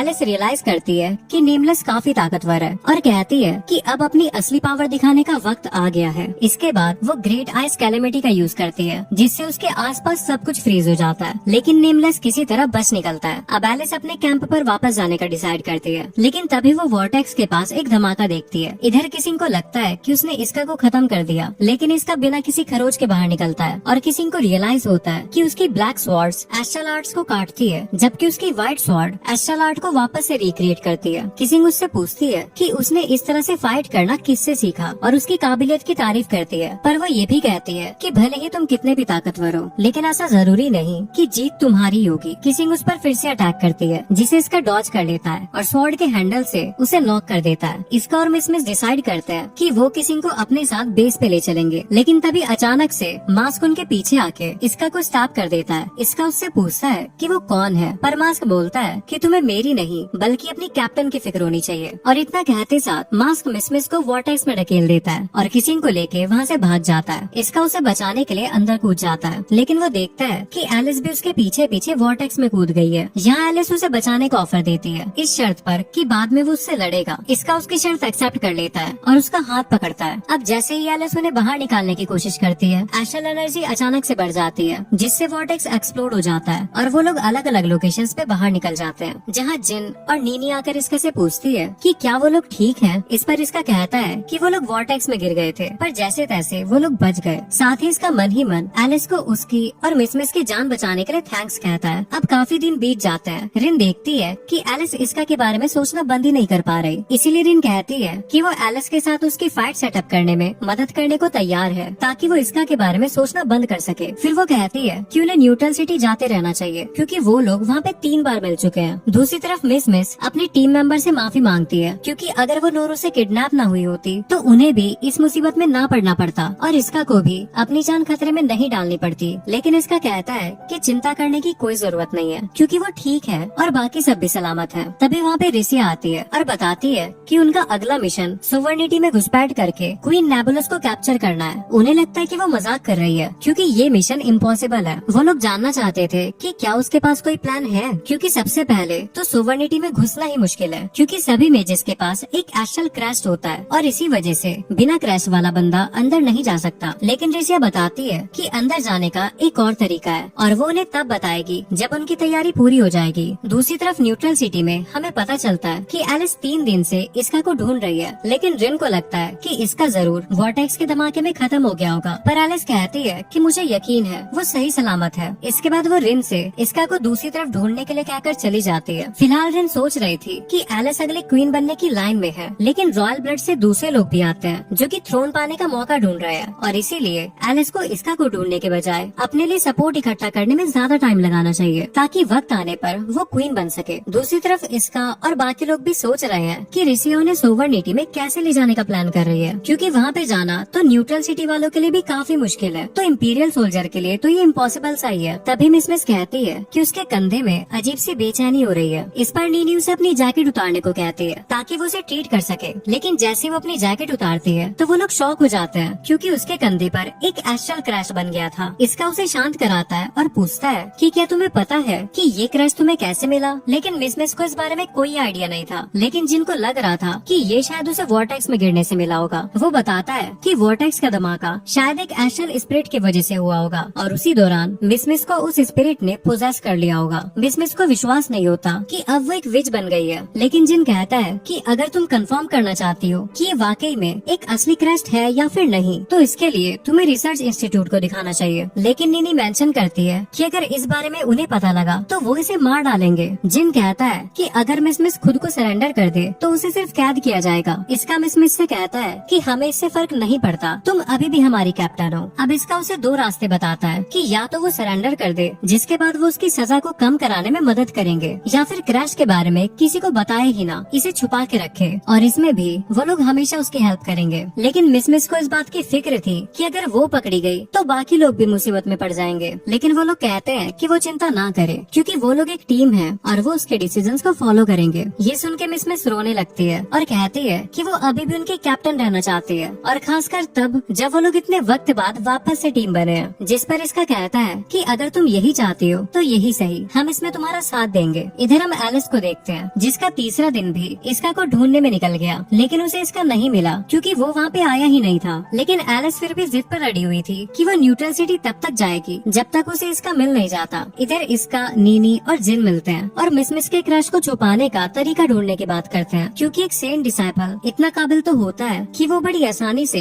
मिस के क्रश को नोटिस कर लेगा। जिन कहता है कि अगर उसका क्रश रिवील हो गया तो पता नहीं उसके साथ क्या होगा। नीनी को लगता है कि शायद वो लोग मिस को एक्सिक्यूट नहीं करेंगे, लेकिन जिन उसे नोरो वाले इंसिडेंट का याद दिलाता है, जिसे एम्पायर ने जासूस घोषित कर दिया है, और अगर मिस का क्रश रिवील हो गया तो उसे भी जासूस मान लिया जाएगा। अब अगले दिन इसका मिस को न्यूट्रल सिटी ले आता है और कहता है कि माफ करना, मुझे तुम्हें यहाँ पे लाना पड़ा, ऐसा लग रहा है कि हम तुम्हें छुपाने की कोशिश कर रहे हैं। लेकिन मिस कहती है कि तुम्हें माफी मांगने की कोई जरूरत नहीं है, क्योंकि एक यही जगह है जहाँ मैं अपने क्रश की चिंता किए बगैर आराम से चैन की सांस ले सकती हूँ। अब इसका आसपास के लोगों को देखता है जिन्हें किसी भी चीज की फिक्र नहीं थी। वो सोचता है कि क्या एम्पायर भी 100 साल पहले इतना ही पीसफुल था जब उसका दुनिया पे डोमिनेंस था। लगता तो ऐसा ही है, लेकिन फिर एम्पायर को एस्ट्रल पावर के बारे में पता चला, जिसकी मदद से आम लोग विचेस और डीमन बन गए। लेकिन एम्पायर इस पावर से डर गया और इसीलिए उन्होंने ऐसे लोगों को जिनके पास एस्ट्रल पावर है उन पे जुल्म करना शुरू कर दिया, जिससे आखिरकार एक जंग की शुरुआत हुई। लेकिन इसका को अभी भी यकीन है कि वो इस जंग को खत्म कर सकते हैं। वो मिस को यकीन दिलाता है कि एक दिन ऐसा जरूर आएगा जब उसे अपने क्रश को छुपाने की जरूरत नहीं पड़ेगी। फिर मिस कहती है क्योंकि वो यहाँ पे आए हैं तो थोड़ा वक्त एंजॉय कर लेते हैं। इतना कह के वो कुछ पीने के लिए लेने चली जाती है, लेकिन इसका अभी सोच रहा होता है कि ये जंग कैसे खत्म होगी, क्योंकि वो जानता है कि अगर उसने अपना अगला मिशन जो कि क्वीन को हॉस्टेज बनाना है वो पूरा कर लिया तो एम्पायर क्वीन को कभी नहीं छोड़ेगा और इससे जंग खत्म होने की बजाय और भी ज्यादा बढ़ेगी। इसी बीच एलिस अभी भी इसका को ढूंढ रही होती है और काफी टाइम ढूंढने के बाद वो एक जगह पे आके बेंच पर बैठने की परमिशन मांगती है। लेकिन फिर उसे पता चलता है कि जो बंदा बेंच पे बैठा हुआ है वो इसका ही है। वो उससे कहती है कि मैं तुम्हें काफी दिनों से ढूंढ रही थी। ये सुन के वो पूछता है कि तुम भला मुझे क्यों ढूंढ रही थी, जिस पर एलिस उसकी बात काट देती है और इसका उसे बैठने को कहता है। लेकिन एलिस मना कर देती है क्योंकि उसे डर है कि रिन उन्हें देख लेगी, पर इसका खुद उठ जाता है और कहता है कि अब वो बैठ सकती है। ये देख के एलिस बैठ जाती है और इसका को भी बैठने को कहती है, ये कहते हुए कि वो लोग फिलहाल न्यूट्रल सिटी में हैं और यहाँ पर वो फिलहाल एक दूसरे के दुश्मन नहीं है। एलिस कहती है कि वो खुश है कि तुम वॉर्टेक्स से बच गए। फिर वो पूछती है कि वो यहाँ पे क्या कर रहा है, जिस पर इसका बताता है कि उसकी यूनिट में कुछ ठीक नहीं चल रहा और वो इसी बारे में सोच रहा था। एलिस इस चीज के बारे में और पूछती है, लेकिन इसका ज्यादा कुछ बताने से मना कर देता है क्योंकि वो लोग दुश्मन है। एलिस कहती है कि वो लोग न्यूट्रल सिटी में है और वो उस पर भरोसा कर सकता है और इसी दौरान एलिस इसका के काफी करीब आ जाती है। लेकिन तभी वहाँ पे रिन आ जाती है और उसको देख के एलिस तुरंत उठ जाती है और कहने लगती है कि जैसा तुम सोच रही हो वैसा कुछ नहीं है। वो कहती है तो तुम लोग इतने पास क्यों थे? वो कहती है इसमें मेरी कोई गलती नहीं है, ये सारी इसका की गलती है। वो कहता है अब ये मेरी गलती कैसे हो गई? अब रिन इसका को सही सलामत देख के समझ जाती है कि वो उस वॉर्टेक्स के धमाके से बच गया था और वो एलिस को एक ड्रिंक देती है और साथ में इसका को भी ऑफर करती है, ये कहते हुए कि वो इसे एलिस की तरफ से गिफ्ट समझे। लेकिन इसका जैसे उसे पीता है उसका सर भारी होने लगता है और वो बेहोश हो जाता है। रिन बताती है कि उसे नहीं लगा था कि वो उनकी दी हुई ड्रिंक को पी लेगा, पर उसने पी ली और वो बेहोश इसलिए हो गया क्योंकि उसने उसकी ड्रिंक में नींद की गोली मिला दी थी। रिन आगे बताती है कि इसका जब उठेगा तो समझ जाएगा कि सोवर्निटी ने उसे जहर देने की कोशिश की और इसीलिए वो एलिस से खुल के बात करना बंद कर देगा और यही करना उसका मकसद था। ये सुन के एलिस कहती है कि उसने जो कुछ भी किया वो उसे बिल्कुल भी अच्छा नहीं लगा। इसके बाद रिन इसका को अपनी कस्टडी में लेने की सलाह देती है, पर एलिस को उसका ये आइडिया पसंद नहीं आता। लेकिन जब मिस वापस आती है तो एलिस से पूछती है कि वो आखिरकार ऐसा कैसे कर सकती है क्योंकि वो लोग अभी एक न्यूट्रल सिटी में है। पर एलिस कहती है कि उसके पास अभी समझाने का वक्त नहीं है, इसीलिए वो उसे ले जा रही है। ये देख के मिस उसकी तरफ दौड़ती है, जिस दौरान उसका क्रश जागने लगता है जिससे एनर्जी बाहर निकलने लगती है। ये देख के एलिस हैरान रह जाती है, लेकिन उसे रोकने के लिए वो उसके पैरों को फ्रीज कर देती है और इसका को अपने साथ ले जाती है। रिसिया को इस चीज के बारे में पता लग जाता है और वो एम्परर को इसके बारे में रिपोर्ट करती है कि इसका को आइस कैलेमिटी विच ने किडनैप कर लिया है। अब आपके पास मेरे लिए क्या ऑर्डर्स है? अब हम एलिस को देखते हैं जो कि वापस जाते हुए रिन को ऑर्डर देती है कि इसका को सोवर्निटी के सेंट्रल पार्ट में ले जाना ठीक नहीं होगा। इसलिए वो डिसाइड करती है कि उसे पास की ही किसी दूसरी सिटी यानी एल्काट्राज में ले जाएंगे। दूसरी तरफ रिसिया सैनेट को बताती है कि इसका को आइस कैलेमिटी विच ने न्यूट्रल सिटी से किडनैप कर लिया है, जिस पर इंपीरियल सैनेट कहती है कि उस प्लान को जारी रखो, इसका के किडनैप होने से प्लान पर कोई असर नहीं पड़ना चाहिए। लेकिन रिसिया उन्हें बताती है कि एम्परर ने मुझे खुद रुकने को कहा है। सैनेट कहते हैं तो तुम्हारा अगला प्लान क्या है? रिसिया जवाब देती है कि इसका को एल्काट्राज ले जाया गया है, वही जगह जहाँ पे सालिंगार एक हीरोइक डीमन को भी कैद करके रखा गया है। हम इस मौके का फायदा उठा सकते हैं। अगर उसे आजाद कर दिया गया तो वो वापस से सोवर्निटी की क्वीन के खिलाफ खड़ा हो सकता है। डीमन सालिंगार वो है जिसे पिछली क्वीन के खिलाफ जाने के लिए कैद कर लिया गया था और उसकी आजादी का मतलब सोवर्निटी के लिए एक और मुसीबत। इसके बाद रिसिया मिस और बाकी टीम से मिलती है। मिस उससे सवाल करती है कि क्या तुम इसका को बचाने वाली हो भी या फिर नहीं? रिसिया हाँ करते हुए सर हिलाती है और कहती है लेकिन सोवर्निटी में घुसने के लिए तुम्हें एक एस्ट्रल पावर ट्रायल पास करना होगा। फिर वो कहती है कि ये रहा वो गैजेट जिसकी मदद से तुम एस्ट्रल क्रस्ट पा सकते हो। वो डिवाइस निकालती है जिससे एस्ट्रल एनर्जी एमिट करती है और जैसे ही उसे नेने के हाथ पे अप्लाई करती है उसके हाथ पर एक ग्लोइंग एस्ट्रल क्रस्ट बन जाता है। रिसिया फिर सबको समझाती है कि इस क्रस्ट की मदद से तुम लोग टेम्पररी विच या फिर मेज बन जाओगे, लेकिन ध्यान रहे कि इसका असर केवल एक हफ्ते तक रहेगा। जिन तुरंत गैजेट ले लेता है और मिस के कंधे पे अप्लाई करता है ताकि उसका असली क्रैश छुप जाए। रिसिया आगे कहती है कि जब तुम सोवर्निटी में घुसोगे तो सीधा अल्काट्राज जाना और इसका को ढूंढना। बाकी हमारे यूनिट्स इस मौके का फायदा उठाकर पैलेस में घुसेंगे और क्वीन को कैप्चर करने की कोशिश करेंगे। दूसरी तरफ एलिस, इसका और रिन अल्काट्राज पहुँचते हैं। यहाँ एलिस इसका को पोक करना शुरू करती है, ये देखने के लिए कि क्या वो अभी भी सो रहा है। लेकिन इसी दौरान एक बिल्ली उनके कार के सामने आ जाती है, जिससे इसका एलिस के ऊपर गिर जाता है और एलिस शर्मा जाती है। तभी इसका जाग जाता है, लेकिन रिन हैरान हो जाती है कि जो गोली उसने ड्रिंक में मिलाई थी उससे उसे अगले दिन तक सोए रहना चाहिए था। एलिस इसका से कहती है कि देखो तुम हमारी कस्टडी में हो और इसमें मेरी गलती नहीं है। अगर तुमने वो जूस नहीं पिया होता तो तुम हमारी कस्टडी में नहीं होते। जिस पर इसका कहता है मुझे तुमसे ये उम्मीद नहीं थी एलिस, तुम नेबुलस सोवर्निटी की प्रिंसेस हो। एलिस को ये अच्छा नहीं लगता। वो कहती है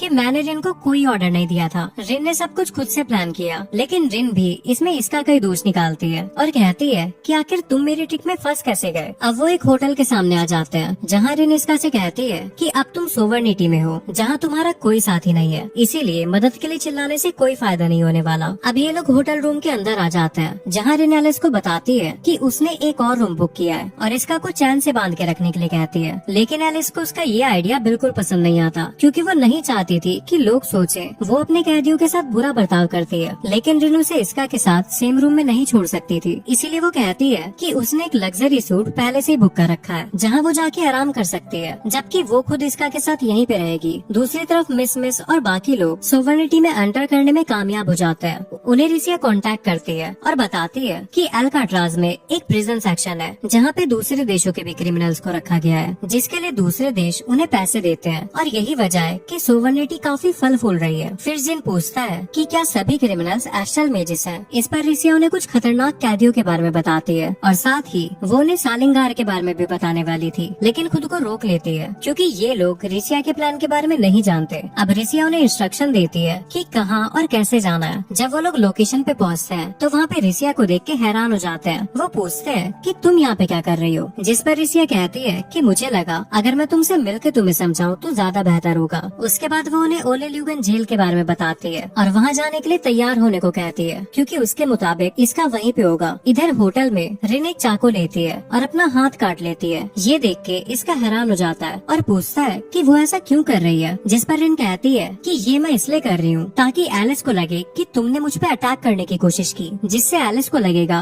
कि तुम एक खतरनाक इंपीरियल सोल्जर हो, जिसे होटल में नहीं बल्कि एक जेल में होना चाहिए। इसके बाद वो चाकू से उस पर अटैक कर देती है, ये कहते हुए कि तुम एलिस के रास्ते में सबसे बड़ी रुकावट हो और इसीलिए दुनिया को एक होने के लिए तुम्हें ही कुर्बान होना होगा। दूसरी तरफ एलिस को भूख लगने लगी थी, इसलिए वो रिन से डिनर के लिए पूछने आने लगती है। लेकिन जैसे वो एंटर करती है वो देखती है कि रिन इसका को स्टैब करने की कोशिश कर रही है। इसका रिन को बता देता है कि एलिस वापस आ गई है, लेकिन रिन को लग रहा था कि वो बस उसका ध्यान भटकाने की कोशिश कर रहा है। लेकिन फिर वो शॉक हो जाती है क्योंकि पीछे से एलिस कह रही थी, रिन मुझे लगता है कि तुम काफी एंजॉय कर रही हो। दूसरी तरफ जिन, मिस और नैने जेल में घुस जाते हैं, जहाँ जिन कहता है कि यहाँ पे तो काफी कड़ी पहरेदारी है, हम यहाँ पे रिसिया की मदद से घुस तो आए हैं, लेकिन अब वो हमें छोड़कर दूसरी ओर चली गई है। मिस कहती है कि क्या इसका सच में यहाँ पे है, जिस पे वो बोलता है कि रिसिया एक सेंट डिसाइपल है और एक सेंट डिसाइपल यहाँ तक तभी आएगा जब तक उसे ये यकीन ना हो कि इसका यहीं पे है। लेकिन अगर रिसिया के यहाँ आने का कोई दूसरा मकसद है तो अलग बात है। इधर होटल में एलिस खुद को इसका के साथ चेन में बांध लेती है और रिन को ब्लेम करते हुए कहती है कि इसमें तुम्हारी गलती है, अगर तुम इसका को मारने की कोशिश नहीं कर रही होती तो मुझे नहीं करना पड़ता। इसके बाद वो रिन को जाने को कहती है और इसका को बताती है कि अब वो उसके ऊपर नजर रखेगी। लेकिन इसका कहता है कि आखिर इस हालत में हम लोग बाथरूम कैसे यूज करेंगे। ये सुन के एलिस उसे ठरकी कहती है और बोलती है कि ये बात तो मुझे पहले भी तो कह सकते थे, क्योंकि उसकी चाबियां अब रिन के पास है। और बाथरूम की बात से एलिस को याद आता है कि उसे नहा लेना चाहिए, इसीलिए वो इसका को रिन के हवाले छोड़ के नहाने चली जाती है। यहाँ इसका उससे पूछता है कि तुम लोग मेरे साथ क्या करने वाले हो, जिस पर रिन कहती है कि अगर उसका बस चले तो वो उसे यहाँ पे हमेशा के लिए कैद कर दे। तभी एलिस टॉवल में कैजुअली बाहर आती है। वो ये बात भूल चुकी थी कि इसका भी यहाँ है। वो उसे देख के शर्मा जाती है और पीछे मुड़ जाती है, जिससे इसका को उसकी पीठ पे बना क्रैश दिख जाता है और वो उसे काफी यूनिक लगता है। एलिस उससे पूछती है कि तुम्हें इसे देख के क्या लग रहा है, क्योंकि एम्पायर क्रैश को एक बीमारी या फिर श्राप मानता है। इसका कहता है कि मेरी कैप्टन मिस एक विच बन गई है, पर मुझे इससे कोई फर्क नहीं पड़ता, मैं अभी भी उसकी रिस्पेक्ट करता हूँ। फिर एलिस पूछती है, वैसे तुम मुझे एक विच के अलावा किस तरह से देखते हो। इसका कहता है कि मैं तुम्हें अपनी एक राइवल के तौर पे देखता हूँ। एलिस उसका जवाब सुन के खुश हो जाती है और एक्साइटमेंट में अपनी टॉवल गिरा देती है और कहती है, मुझे खुशी है कि तुम मुझे स्पेशल ट्रीट न करके अपने राइवल के तौर पे देखते हो। इसका मतलब कि तुम मुझे अपने बराबर का समझते हो। अब इसका उसे बीच में रोकता है और कहता है कि पहले तुम्हें कुछ पहन लेना चाहिए। एलिस ब्लश करने लगती है और कहती है कि तुमने मेरी बॉडी देखी और इसीलिए एक राइवल के तौर पे तुम्हें भी अपनी बॉडी मुझे दिखानी होगी। इतना कह के वो उसके कपड़े उतारने की कोशिश करने लगते हैं। इसी बीच ओले ल्यूगन जेल के अंदर रिसिया सालिंगार के सामने आती है। उसे देख के रिसिया को यकीन नहीं होता कि ये रियल सालिंगार है, क्योंकि एम्पायर ने उसे बताया था कि सालिंगार को 30 साल पहले कैद किया गया था, लेकिन देखने में वो अभी भी जवान लग रहा है। यहाँ रिसिया उसे जेल से निकालने का ऑफर देती है और बदले में क्वीन को कैप्चर करने में उसकी मदद मांगती है। इस पर सालिंगार कहता है कि मुझे क्वीन से कैद करने का बदला तो नहीं लेना चाहिए, पर 4 दीवार में रह के मैं काफी बोर हो गया हूँ और अब वक्त आ चुका है कि मैं यहाँ का किंग बनूं। होटल में एलिस देखती है कि इसका सो नहीं रहा। उसे लगता है कि शायद वो बेचैन होगा क्योंकि वो एक दुश्मन के देश में है, लेकिन इसका बस होटल के बाहर के नजारे और शांति को फील कर रहा था। एलिस कहती है कि ये नजारा सिर्फ यहीं से अच्छा लग रहा है, लेकिन असल में यहाँ इस बिल्डिंग के बीच में काफी सारे जेल्स हैं जहाँ बहुत से खतरनाक क्रिमिनल्स रहते हैं। इसका पूछता है कि क्या वो सभी खतरनाक मेजिस हैं। एलिस कहती है कि सभी क्रिमिनल्स के पास एस्ट्रल स्पिरिट नहीं होती और न ही सभी इतने ताकतवर हैं, लेकिन ओले ल्यूगन जेल में देश का सबसे बुरा क्रिमिनल डीमन सालिंगार सबसे नीचे वाले लेवल के जेल में कैद है। अब क्योंकि एलिस ने उसे डीमन कहा था तो इसका पूछता है कि वो उसे डीमन क्यों कह रही है, जिस पर एलिस बताती है कि उसने पिछली क्वीन पे अटैक किया था और वो काफी पावरफुल है। तभी रिन यहाँ पे आ जाती है और एलिस को रिपोर्ट करती है कि किसी ने सोवर्निटी में घुसपैठ की है। वो इसका पे शक करती है, लेकिन इसका कहता है कि इसमें मेरा कोई हाथ नहीं है। रिन बताती है कि अल्काट्राज के 12 प्रोविंसेस में सस्पिशियस ग्रुप नोटिस किए गए हैं और क्योंकि वो एम्पायर से हो सकता है इसलिए एक वार्निंग इशू करी गई है। इधर जेल में अलार्म्स बजने लगते हैं। मिसमिस सोचती है कि अब वो पकड़े जाने वाले हैं, लेकिन जिन कहता है कि अगर अलार्म्स हमारी वजह से बजे होते तो उन्हें तब बजना चाहिए था जब हम एंटर हुए थे। मिसमिस कहती है ये कहीं रिसिया की वजह से तो नहीं हो रहा। तभी एक धमाके की आवाज आती है और टावर हिलने लगता है। तभी उन्हें रिसिया कांटेक्ट करती है और बताती है कि वो धमाका एक एस्ट्रल स्पिरिट द्वारा टावर के टॉप में एक बड़ा छेद करने की वजह से हुआ है। यहाँ मिसमिस उससे इसका के बारे में पूछती है तो रिसिया बोलती है कि इसका तो यहाँ पे नहीं है, पर यहाँ पे एक डीमन था जिसने तबाही मचानी शुरू कर दी है। रिसिया इसके बाद इन लोगों को ऑर्डर देती है कि वो लोग इस मिशन से पीछे हट जाएं और यहाँ से निकल जाएं। अब ये लोग यहाँ से निकलने की कोशिश करने लगते हैं, जिस दौरान नैने कहती है कि क्या रिसिया ने उन्हें चारे की तरह यूज किया। जिन कहता है अभी ये सब सोचने का कोई फायदा नहीं, बल्कि हमें पहले यहाँ से निकलने के बारे में सोचना चाहिए। इधर रिन को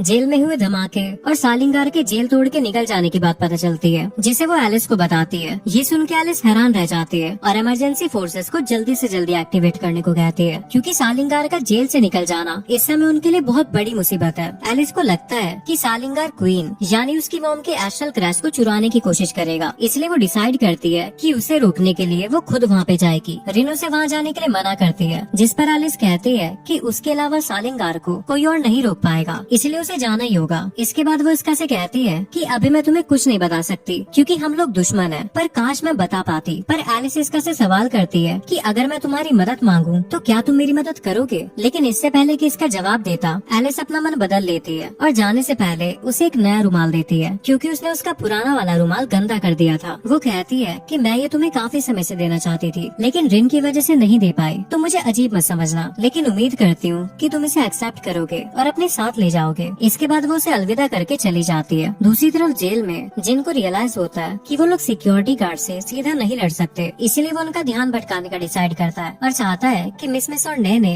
इसका फायदा उठाकर उन्हें एक ही झटके में खत्म कर दें। लेकिन मिसमिस उसे रोकती है और खुद चारा बनने का फैसला करती है। इसके बाद वो गार्ड्स के सामने आ जाती है और भागने लगती है, लेकिन गार्ड्स उसे घेर लेते हैं और पकड़ लेते हैं। लेकिन इससे पहले कि वो उस पर अटैक करने वाले थे, जिन और नैने उसकी मदद को आ जाते हैं और इलेक्ट्रो बुलेट से सभी गार्ड्स को ढेर कर देते हैं। इसके बाद होटल में इसका को अपना फोन बजता हुआ सुनाई देता है। वो रियलाइज करता है कि एलिस उसे वहीं पे छोड़ गई है। फोन पर मिसमिस थी जो उससे पूछती है कि वो किस सिचुएशन में है। इसका उसे बताता है कि वो अभी एक होटल के टॉप फ्लोर पर अकेला है, जबकि एलिस ओले ल्यूगन जेल की तरफ गई है। मिसमिस उसे बताती है कि वो लोग भी इसी जेल के अंदर है। ये सुन के वो हैरान था। फिर जिन उससे कहता है कि बाकी चीजें मैं तुम्हें बाद में समझाऊंगा, फिलहाल तुम यहाँ पे आके हमसे मिलो। जिन पूछता है कि क्या वो होटल से बाहर निकल सकता है या नहीं। इसका कहता है कि इन हथकड़ियों के होते मुझे नहीं लगता कि मैं यहाँ से निकल सकता हूँ। लेकिन फिर उसे एलिस के दिए रुमाल के बारे में याद आता है, जिसके नीचे उसे हथकड़ी की चाबी मिलती है जो एलिस खुद छोड़ के गई थी। दूसरी तरफ एलिस और रिन जेल पहुँचते हैं। तभी उनकी कार पे अचानक अटैक होता है, लेकिन वो क्रैश होने से पहले ही कूद जाता है। एलिस देखती है कि जेल के आसपास आग लगी हुई है, इसलिए वो अपनी आइस इस पावर से उसे फ्रीज कर देती है और गार्ड से कहती है कि अभी वो नहीं कमांड करेगी। इसका भी अपनी टीम के पास पहुंच जाता है और मिसमिस उसके पास आती है और उससे माफी मांगते हुए कहती है कि अगर वो ताकतवर होती तो उसे किडनैप होने नहीं देती। जिसपे इसका कहता है कि इसमें तुम्हारी गलती नहीं है, बल्कि मैंने ही वो जूस बिना कुछ सोचे समझे पी लिया था। इसके बाद इसका मिसमिस से अपनी स्वॉर्ड्स वापस लेता है और उन सबको होटल के पीछे उसका इंतजार करने को कहता है और इतना कह के वो ओले लुगन जेल की तरफ चला जाता है। इधर रिन सालिंगार से टकरा जाती है और सालिंगार उसकी तारीफ करते हुए कहता है कि भले ही तुम एक नौकर हो पर फिर भी काफी काबिल हो। रिन उसे गद्दार कहती है क्योंकि उसने क्वीन की एस्ट्रल स्पिरिट को चुराने की कोशिश की थी। ये सुन के सालिंगार को गुस्सा आ जाता है। वो कहता है कि तुम मुझे चोर कह के मेरी बेइज्जती कर रही हो। मैं यहाँ का किंग हूँ और एक किंग होने के नाते टैक्स के तौर पे एस्ट्रल स्पिरिट कलेक्ट करना मेरा हक है और सभी स्पिरिट कलेक्ट करके मैं किंग से भी कुछ बड़ा बहुत ही ताकतवर बन जाऊंगा। लेकिन रिन कहती है कि तुम सिर्फ एक क्रिमिनल हो और तुम चाहे जो भी कर लो कभी एक किंग नहीं बन पाओगे। इतना कह के रिन उस पर अपनी कुनाई फेंकती है लेकिन वो उसे हिट नहीं कर पाती क्योंकि वो उन्हें ब्लॉक करने के लिए एक विंड एस्ट्रल स्पिरिट यूज करता है। उसके पास एक नहीं बल्कि काफी सारी एस्ट्रल स्पिरिट थी जो कि जरूर उसने उनके यूजर से चुराई होगी। अब इसके काउंटर में रिन गोलम समन करती है लेकिन सालिंगार इजीली उसके टुकड़े टुकड़े कर देता है। इसके बाद रिन उसे डैब्रेज से पकड़ने की कोशिश करती है लेकिन सालिंगार उसे ओवर पावर्ड करके उन्हें वापस उस पर फेंक देता है। वो कहता है कि मेरे पास जो अर्थ एस्ट्रल स्पिरिट है वो एक प्योर ब्रीड की है, इसलिए तुम्हारी एस्ट्रल स्पिरिट मेरे सामने कुछ भी नहीं है। ये सुनकर रिन काफी फ्यूरियस हो जाती है क्योंकि प्योर ब्रीड की एस्ट्रल स्पिरिट होने का मतलब ये है कि उसने वो स्पिरिट किसी शाही खून वाले से चुराई थी। वो कहती है कि तुम्हारे गुनाहों की सजा बहुत लंबी होगी। सालिंगार उसे बीच में रोकता है और कहता है कि भौंकना बंद करो। देखो उन शाही परिवार के लोगों को जिन्हें अपनी एस्ट्रल स्पिरिट को ताकतवर बनाने की इच्छा ही नहीं है, लेकिन मैं उन लोगों से कई गुना ज्यादा बेहतर हूँ। इसके बाद सालिंगार रिन पे अपने इनविजिबल ब्लास्ट से अटैक करता है जिससे रिन घायल होकर गिर जाती है। सालिंगार कहता है कि मजा नहीं आ रहा, लग रहा है कि जैसे मैं किसी कुत्ते या फिर बिल्ली को टॉर्चर कर रहा हूँ। इसके बाद वो उस पे फाइनल अटैक करके उसे खत्म करने ही वाला होता है लेकिन तभी इसका उसकी मदद को आता है और उसके अटैक को बीच में से ही काट देता है। सालिंगार ये देख के शॉक रह जाता है कि उसने उसके इनविजिबल ब्लास्ट को इतनी आसानी से काट दिया। अब इसका रिन से पूछता है कि क्या यही वो बंदा है जो एलिस का दुश्मन है। इसका सालिंगार से लड़ने के लिए तैयार हो जाता है इस शर्त पर कि अगर वो जीत गया तो रिन उसे और उसके दोस्तों को उनके देश एम्पायर जाने से नहीं रोकेगी। रिन के पास उसकी मदद लेने के अलावा कोई और चारा नहीं था। वो कोई जवाब तो नहीं देती पर इसका उसकी खामोशी को हाँ मान लेता है और सालिंगार को रोकने का फैसला करता है। लेकिन सालिंगार कंफ्यूज है कि एम्पायर का एक सोल्जर उसे क्यों रोकने की कोशिश कर रहा है। इसी बीच स्वॉर्ड्स नाम का एक बूढ़ा आदमी जो कि एलिस की छोटी बहन सिसबेल का बटलर है उसे सालिंगार के बारे में बताता है कि वो जेल से बाहर आ चुका है और ये भी बताता है कि एलिस भी अल्काट्राज में है और फिलहाल उसके हाथों में वहाँ की कमांड है। पर उसे लगता है कि कोई इत्तेफाक नहीं हो सकता कि जब सालिंगार जेल से भागा तो एलिस वहाँ अल्काट्राज में क्या कर रही थी। इधर सालिंगार अपने एस्ट्रल आर्ट से रिन पर इनविजिबल ब्लास्ट फायर करता है लेकिन हैरान रह जाता है जब इसका अपनी स्वॉर्ड से उसके अटैक को काट देता है क्योंकि साउंड एस्ट्रल स्पिरिट दिखाई नहीं देती, इसलिए उन्हें काटना पॉसिबल नहीं होना चाहिए। इस पर इसका कहता है कि भले उसके अटैक्स इनविजिबल है पर वो उसके आसपास की फ्लेम्स की फ्लिकरिंग को नोटिस करके उसके अटैक्स का अंदाजा लगा सकता है। सालिंगार उससे इम्प्रेस हो जाता है और कहता है कि तुमने अपने सेंसेस को काफी तेज कर लिया है, बहुत अच्छे। पीछे से रिन इसका को अलर्ट रहने को कहती है, ये बताते हुए कि सालिंगार का एस्ट्रल स्पिरिट वाटर रिफ्लेक्शन है जिसकी मदद से वो दूसरे एस्ट्रल स्पिरिट को कैप्चर करता है। इसी बीच सालिंगार उस पर अटैक कर देता है ताकि वो इसका को उसके बारे में और जानकारी ना दे। अब सालिंगार वापस से अपने वाटर एस्ट्रल स्पिरिट से अटैक करता है लेकिन इसका उसे भी डॉज कर लेता है और उसकी तरफ अटैक करने दौड़ता है। वो उसके करीब पहुंच जाता है और अटैक करने की कोशिश करता है लेकिन सालिंगार अपने आप को विंड बैरियर से प्रोटेक्ट कर लेता है जिसे इसका तोड़ नहीं पाता। सालिंगार उसकी फुर्ती देख के हैरान रह गया था क्योंकि वो अटैक उसको ऑलमोस्ट लगने ही वाला था। इस पर वो कहता है कि क्या तुम इंसान के भेष में कोई जानवर हो? खैर तुमने अपना चांस मिस कर दिया क्योंकि तुम्हारी तलवार मुझ तक दोबारा नहीं पहुंचेगी। लेकिन इसका को अपने ऊपर पूरा भरोसा था कि वो उसके प्रोटेक्टिव बैरियर को तोड़ देगा। इसका फिर से उसकी तरफ रश कर देता है जिसे देख सालिंगार उसे रोकने के लिए उसके पैरों तले जमीन को तोड़ देता है लेकिन इसका उसके करीब पहुंच जाता है और उस पर फिर से अटैक थ्रो करता है लेकिन सालिंगार अटैक को डॉज करके पीछे हट जाता है और जमीन को एक्सप्लोडिंग अर्थ नाम की एस्ट्रल स्पिरिट से ब्लास्ट कर देता है। लेकिन रिन इसका को सही समय पे अलर्ट कर देती है जिससे इसका अटैक से बच जाता है। रिन इसका से कहती है कि पता नहीं उसके पास और क्या क्या है जिसके बारे में हम नहीं जानते पर हमें जैसे तैसे करके उसे लिमिट पिलाना होगा। ये सुन के सालिंगार हंसने लगता है और कहता है कि अभी तो मैंने कुछ दिखाया ही कहा है। एक एस्ट्रल स्पिरिट की पावर उसकी कल्पना से भी कई ज्यादा होती है जिसकी पावर तुम लोगों ने आज तक नहीं देखी पर आज तुम लोग उस चीज को विटनेस करोगे। दूसरी तरफ हम नेमलेस को देखते हैं जो अचानक से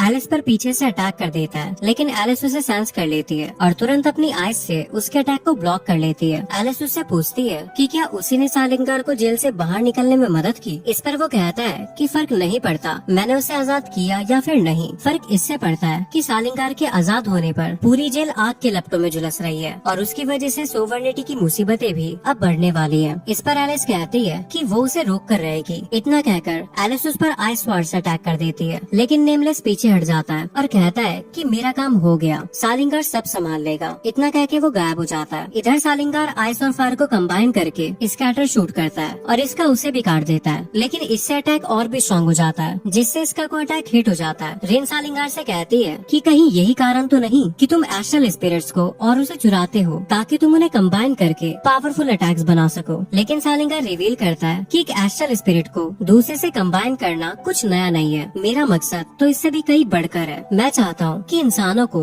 एस्ट्रल स्पिरिट के साथ कंबाइन करूँ। आज तक सिर्फ 2 लोगों ने कमाल करके दिखाया है, जिनमें से एक फाउंडर नेबुलस थी और मैं भी उस लेवल तक पहुँचना चाहता हूँ। अब रिन उसे रोकने के लिए फिर से तैयार हो जाती है, जिस पर सालिंगार कहता है कि मैंने अभी इसका को तुम्हारे सामने खत्म किया था, तो क्या अब तुम भी वही चाहती हो। इस पर रिन उसे कहती है कि उसे मारने के लिए तुम्हें उस अटैक से कई ज्यादा चाहिए होगा, क्योंकि वो वही इंसान है जिसने एलिस को अपना राइवल माना है और जो एक बार फाउंडर को भी हरा चुका है, जिसके लेवल पे तुम पहुंचना चाहते हो। सालिंगार कहता है कि तुम झूठ बोल रही हो ना। इसके बाद वो रिन को मारने के लिए अटैक करने वाला होता है, लेकिन इसका अचानक से उसके सामने आ जाता है, जिससे वो हैरान रह जाता है कि इसका बच कैसे गया। इसका अपनी स्वॉर्ड्स की एबिलिटी रिवील करता है, जिससे सालिंगार को रियलाइज होता है कि ओह, तुमने अटैक से बचने के लिए खुद को इससे कवर कर लिया था। सालिंगार इसके बाद एयर और लाइटनिंग स्पिरिट यूज करता है, जिससे एक बड़ा सैंड स्टॉर्म बन जाता है, लेकिन रिन इसका को बचाने के लिए अपनी अर्थ स्पिरिट से एक गोलम क्रिएट कर लेती है। ये देख के सालिंगार को गुस्सा आ जाता है और वो पहले रिन से छुटकारा पाने का डिसाइड करता है, लेकिन जैसे वो उस पर अटैक करता है, एलिस उसे बचाने के लिए आ जाती है और उसके अटैक को फ्रीज कर देती है। इसका भी सालिंगार पे अटैक करने के लिए रश करता है, लेकिन वो फाइट करने के लिए स्वॉर्ड्स को क्रिएट कर लेता है, जिनके इसका टुकड़े कर देता है। ये चीज देखकर कि अब उसके हाथ में एडवांटेज नहीं रहा, सालिंगार पीछे हटने लगता है और कहता है कि मुझे एक महान एस्ट्रल मेज बनने से कोई नहीं रोक सकता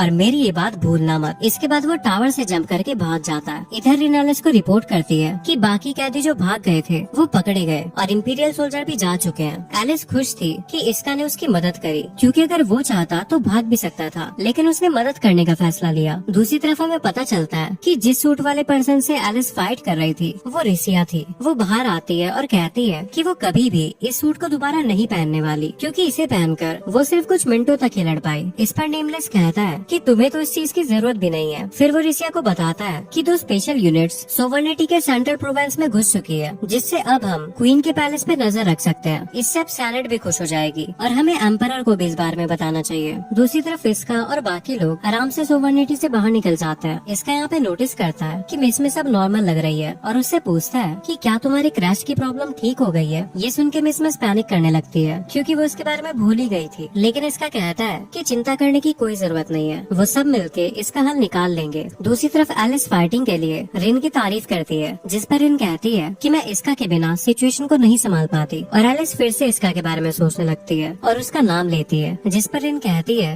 कि वो दुश्मन है और उसका नाम इतना कैजुअली नहीं लेना चाहिए। हालांकि उसने उसकी जान बचाई थी, लेकिन एलिस कहती है कि कोई बात नहीं, वो मेरा राइवल है। इधर एलिस की बहन उन्हें इसका के बारे में बात करते हुए देख लेती है और हमें पता चलता है कि वही विच है जिसे इसका ने जेल से आजाद किया था, लेकिन उसे नहीं लगता कि एलिस उसी इसका के बारे में बात कर रही है जिसने उसे बचाया था। दूसरी तरफ नेमलेस और रिसिया एम्परर को सालिंगार की करंट सिचुएशन के बारे में बताने वाले होते हैं, लेकिन एम्परर को सालिंगार में भी कोई इंटरेस्ट नहीं होता। वो पूछता है कि क्या 8 अपोस्टल्स अभी भी एक प्योर ब्रीड को पकड़ने की कोशिश कर रहे हैं। इस पर रिसिया कहती है कि अगर आप चाहें तो सिर्फ एक हुक्म से उन्हें रोक सकते हैं, लेकिन एम्परर कहता है कि वो फालतू कामों में अपना ज्यादा वक्त वेस्ट नहीं करना चाहता। पर अभी जिस चीज में उसकी दिलचस्पी है वो ये है कि एक एस्ट्रल प्रिंसेस एक इंपीरियल सोल्जर के प्यार में पड़ गई है। इधर एलिस की सिस्टर सिजबेल को उसकी मदर यानी क्वीन बुलाती है और अल्समेरा, जो कि एक इंडिपेंडेंट नेशन है, वहाँ पे जाने का ऑर्डर देती है, क्योंकि उसने सुना है कि उस कंट्री ने अपनी न्यूट्रलिटी डिक्लेयर नहीं की है और अफवाहें हैं कि वो लोग एम्पायर के साथ मिले हुए हैं। वो पता लगाना चाहती है कि ये सच है या फिर नहीं। दूसरी तरफ सबका फिजिकल टेस्ट हो रहा था, जिसमें इसका अपना फिजिकल टेस्ट क्लियर कर लेता है और बाकियों से मिलता है, जो उसे बताते हैं कि उन्हें 1 हफ्ते बाद फिर से टेस्ट किया जाएगा, ये पक्का करने के लिए कि उन सभी का वो टेम्पररी एस्ट्रल क्रैश गायब हुआ है या फिर नहीं। और ये एक मुसीबत है, क्योंकि इससे उन्हें मिस के क्रैश के बारे में पता लग जाएगा। तभी माकी नाम की एक मेडिकल टीम मेंबर रिसिया के साथ आती है, जिससे सभी को लगने लगता है कि कहीं उन्हें मिस के एस्ट्रल क्रैश के बारे में पता तो नहीं लग गया। लेकिन माकी कहती है कि तुम लोग बहुत मेहनत कर रहे हो और एक के बाद एक खतरनाक मिशन पे जा रहे हो। अगर एम्पायर की आम पब्लिक को ये पता चला तो वो हेडक्वार्टर्स के फैसलों और काम करने के तरीकों पर सवाल करने लगेंगे। लेकिन रिसिया कहती है कि कोई बड़ी बात नहीं है, हमें बस पकड़े जाने से बचना है। अपनी लिए सोचने लगती है कि सबका क्या मतलब है। इस पर माकी उन्हें बताती है कि तुम लोगों को एक वेकेशन की जरूरत है, वो भी 60 दिन के लिए, एक लंबे वेकेशन। और तब तक तुम लोग कोई भी मिशन या फिर काम नहीं करोगे। मिस खुश थी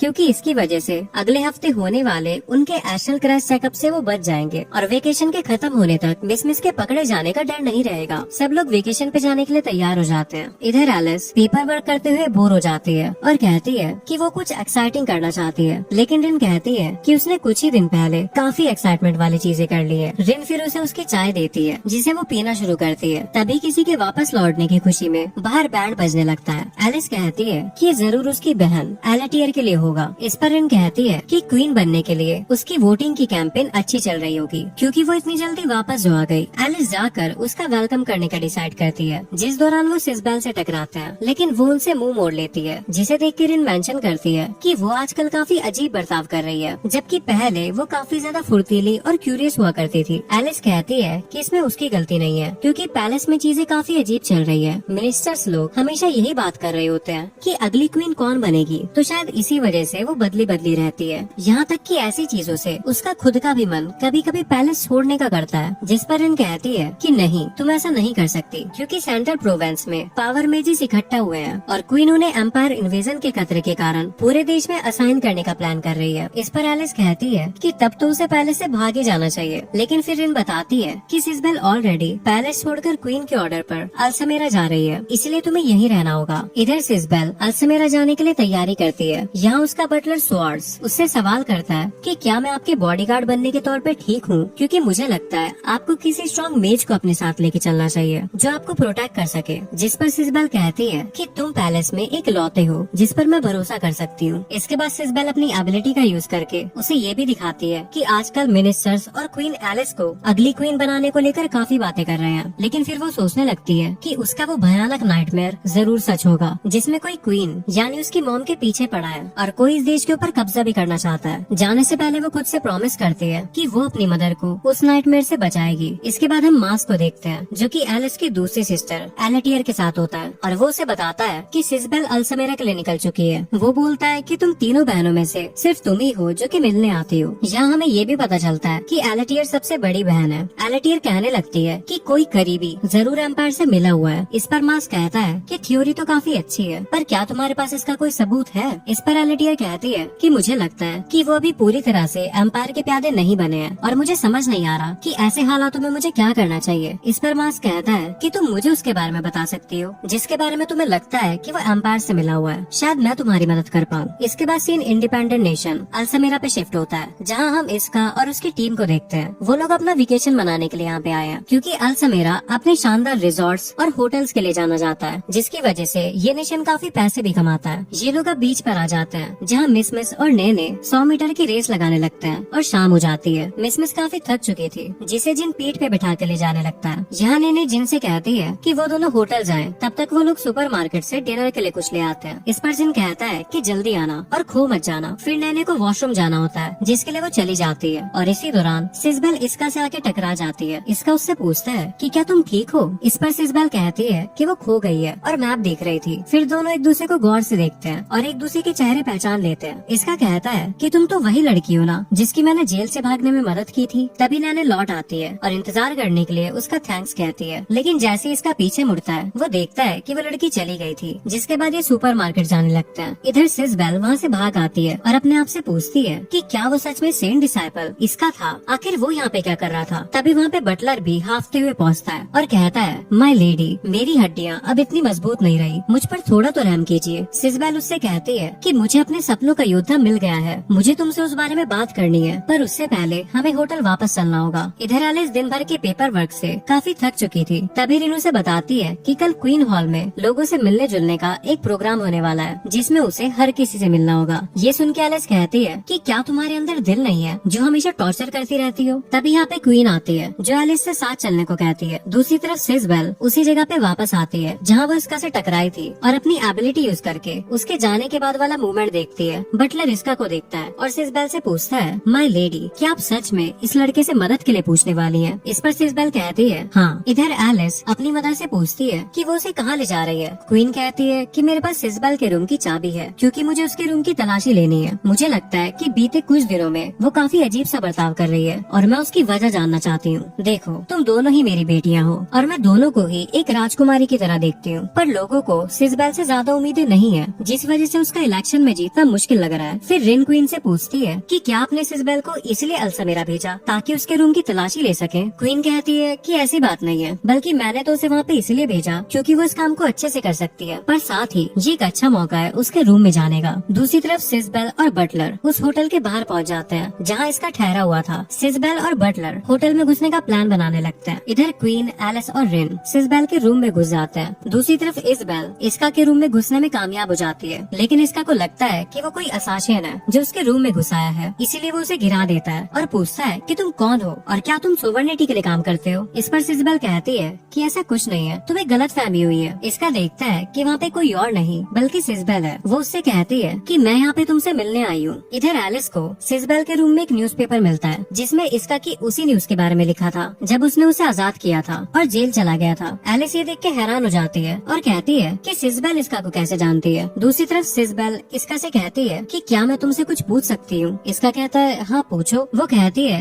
कि क्या तुम मेरे साथ सोवर्निटी चलोगे। इसके बाद वो आधी रात को उसके रूम में घुसने के लिए माफी मांगती है, पर फिर कहती है कि क्या हम दोनों ऐसे ही पड़े रहेंगे, मुझे अच्छा लगेगा अगर तुम मेरे ऊपर से हट जाओ। दूसरी तरफ एलिस सोच रही थी कि सिजबेल आखिर इसका को कैसे जानती है। क्या उसने उसे और इसका को न्यूट्रल सिटी में मिलते देखा, क्योंकि एस्ट्रल स्पिरिट की मदद से उसके लिए ये करना काफी आसान है। जिस पर इन कहती है कि ऐसा नहीं हो सकता, क्योंकि सिजबेल सिर्फ अपने 300 मीटर के दायरे की चीजों को देख सकती है। इस पर एलिस कहती है कि शायद फिर उसने हमारी बातें सुनी होंगी। रिन कहती है शायद लेडी सिजबेल को ये लगता है कि तुम एम्पायर से मिली हुई हो। इधर सिजबेल इसका से कहती है कि जब तुमने मुझे जेल से आजाद करवाया था तो मैंने इस बारे में किसी को नहीं बताया कि एक इंपीरियल सोल्जर होते हुए तुमने मेरी मदद की, इसीलिए वो उसे शुक्रिया के तौर पे एक ब्रेसलेट गिफ्ट करती है, पर इसका मना कर देता है कि उसने इसके लिए उसकी मदद नहीं की थी। सिजबेल फिर उसे ये भी बताती है कि उसके आजाद हो जाने के बाद एम्पायर के साथ आसपास के न्यूट्रल सिटीज में भी विच को आजाद करने के लिए उसके जेल में जाने की खबर फैल गई और इसी वजह से वो उसका नाम भी जानती है। वो आगे कहती है कि मेरी वजह से तुम्हारा स्टेटस और सम्मान छीन लिया गया, जिसे मैं वापस लौटाना चाहती हूँ। इसके लिए तुम्हें मेरे साथ सोवर्निटी चलना होगा। इस पर इसका उससे पूछता है कि तुम वैसे हो कौन। इजबेल कहती है कि मैं रॉयल पैलेस में एक सर्वेंट हूँ, लेकिन फिर इसका कहता है कि तुम्हें आखिर मेरी मदद क्यों चाहिए, क्योंकि अगर तुम रॉयल पैलेस की सर्वेंट हो तो तुम्हारे अंडर तो और भी लोग होंगे जो तुम्हारी मदद कर सकते हैं। इस पर सिजबेल मना कर देती है, क्योंकि वो वहाँ पे किसी पर भरोसा नहीं कर सकती। सिजबेल थोड़ी इमोशनल हो जाती है और कहती है कि वो उससे मिलने फिर आएगी। इतना कह के वो चली जाती है, लेकिन इसका देखता है कि वो अपना ब्रेसलेट वहीं छोड़ गई है। दूसरी तरफ रिन क्वीन से कहती है कि उन्हें सिजबेल के रूम में कुछ अजीब नहीं मिला, लेकिन फिर वो क्वीन के सामने एक प्लान ऑफर करती है जिसके लिए उन्हें एलिस को एक लॉन्ग डिस्टेंस की ट्रिप पे अकेले भेजना होगा, यानी उसी कंट्री में जहाँ पे सिजबेल है, ताकि वो खुद वहाँ पे जाके एक बड़ी बहन की तरह उससे बात करे। इससे लेडी सिजबेल अपने दिल की बात लेडी एलिस से शेयर कर सकती है। क्वीन को उसका ये आइडिया अच्छा लगता है। वो एलिस से पूछती है कि क्या तुम वहाँ पे जाना चाहोगी। इस पर एलिस खुशी खुशी मान जाती है और रिन से जाने की तैयारी करने को कहती है, क्योंकि वो जानना चाहती थी कि आखिर सिजबेल इसका को कैसे जानती है और आखिर क्या करने की फिराक में है। दूसरी तरफ इंपीरियल सेनेट को क्वीन की दूसरी बेटी यानी प्योर ब्रीड विच सिजबेल के बारे में पता चलता है कि वो अल्समेरा में सिर्फ अपने बटलर के साथ बिना किसी सिक्योरिटी के वहाँ पे है और उसे आसानी से पकड़ा जा सकता है, और एक प्योर ब्रीड को पकड़ना उनका मेन गोल है, जिसके लिए वो अपना विच हंटिंग वेपन भी डिप्लॉय कर देते हैं, जो कि एक अनस्टॉपेबल मशीन है। इधर रिसिया और उनकी टीम ब्रेकफास्ट बना रहे होते हैं। यहाँ मिस मीट को ग्रिल करने की बात कर रही होती है, लेकिन ने सब्जियों को पहले पकाने को कहती है, क्योंकि वो बनने में ज्यादा वक्त लेती है। वो दोनों इस बात पे इसका की राय मांगते हैं, लेकिन वो अभी भी सिजबेल के बारे में सोच रहा था। फिर हम एल्टियर को देखते हैं जो मास्क से फिर मिलने को आती है। मास्क कहता है कि तुम कल कह रही थी कि सोवर्निटी से कोई एम्पायर की हेल्प कर रहा है, तो आखिर कौन है वो। इस पर एल्टियर कहती है कि जो एम्पायर के टच में है वो कोई और नहीं बल्कि मेरी बहन है। मास्क कहता है क्या तुम मजाक कर रही हो, ऐसी बातें मुझे बताना ये लो फैमिली के लिए अच्छा नहीं है, क्या तुम मुझे सच में ये सब बताना चाहती हो। इस पर एल्टियर कहती है कि सोवर्निटी का फ्यूचर क्वीन के इलेक्शन से भी ज्यादा जरूरी है। मास्क कहता है ठीक है, तो फिर बताओ मैं तुम्हारे लिए क्या कर सकता हूँ। एल्टियर कहती है कि अगर मेरी बहनें सोवर्निटी को धोखा देती है तो ये मेरा फर्ज है कि उन्हें रोकूं, लेकिन क्योंकि वो मेरी बहनें हैं तो मैं ये करने में नाकाम रहूंगी। रहूंगी। इस पर मास्क कहता है कि तुम्हें चिंता करने की कोई जरूरत नहीं है, मैं खुद जाके तुम्हारी बहनों से मिलूंगा। फिर हम डेजर्ट में एक बस को देखते हैं जिससे एलिस अल्समेरा के ले जा रही थी, जहाँ बस अटेंडेंट सबको बता रही होती है कि पिरामिड के टॉप पे एक बासिलिक नाम का मॉन्स्टर रहता है, लेकिन चिंता करने की कोई बात नहीं है क्योंकि उनके साथ स्पेशलाइज्ड हंटर्स हैं। इधर एलिस सोच रही होती है कि ये पहली बार है जब वो रिन के बिना ट्रैवल कर रही है। तभी यहाँ पे अचानक से बस रुक जाती है क्योंकि सामने किसी बड़े मॉन्स्टर के फुटप्रिंट थे, लेकिन एलिस बाहर आने लगती है जिसे बस अटेंडेंट रोकने की कोशिश करती है, लेकिन एलिस बाहर आ जाती है और वो फुटप्रिंट देखती है, जिसे देख के वो समझ जाती है कि ये बालिस्टिक मॉन्स्टर के नहीं है। पास ही में उसे मशीन ऑयल की भी स्मेल आती है, जिसे देख के वो हैरान थी। इससे हम समझ जाते हैं कि ये फुटप्रिंट एम्पायर के विच हंटिंग मशीन के हैं। दूसरी तरफ हम देखते हैं कि इसका के कहने पर इन लोगों ने वो होटल छोड़ दिया था। मिस काफी थक जाती है और कहती है कि वो लोग कल वाले होटल में रुक सकते थे, लेकिन इसका कहता है कि वो होटल काफी महंगा है, इसलिए थोड़ा सस्ता होटल देखेंगे जो उनके बजट में हो। लेकिन असल में उसे ये फिक्र थी कि कहीं वो सिस्बेल की वजह से अपनी टीम को खतरे में न डाल दे।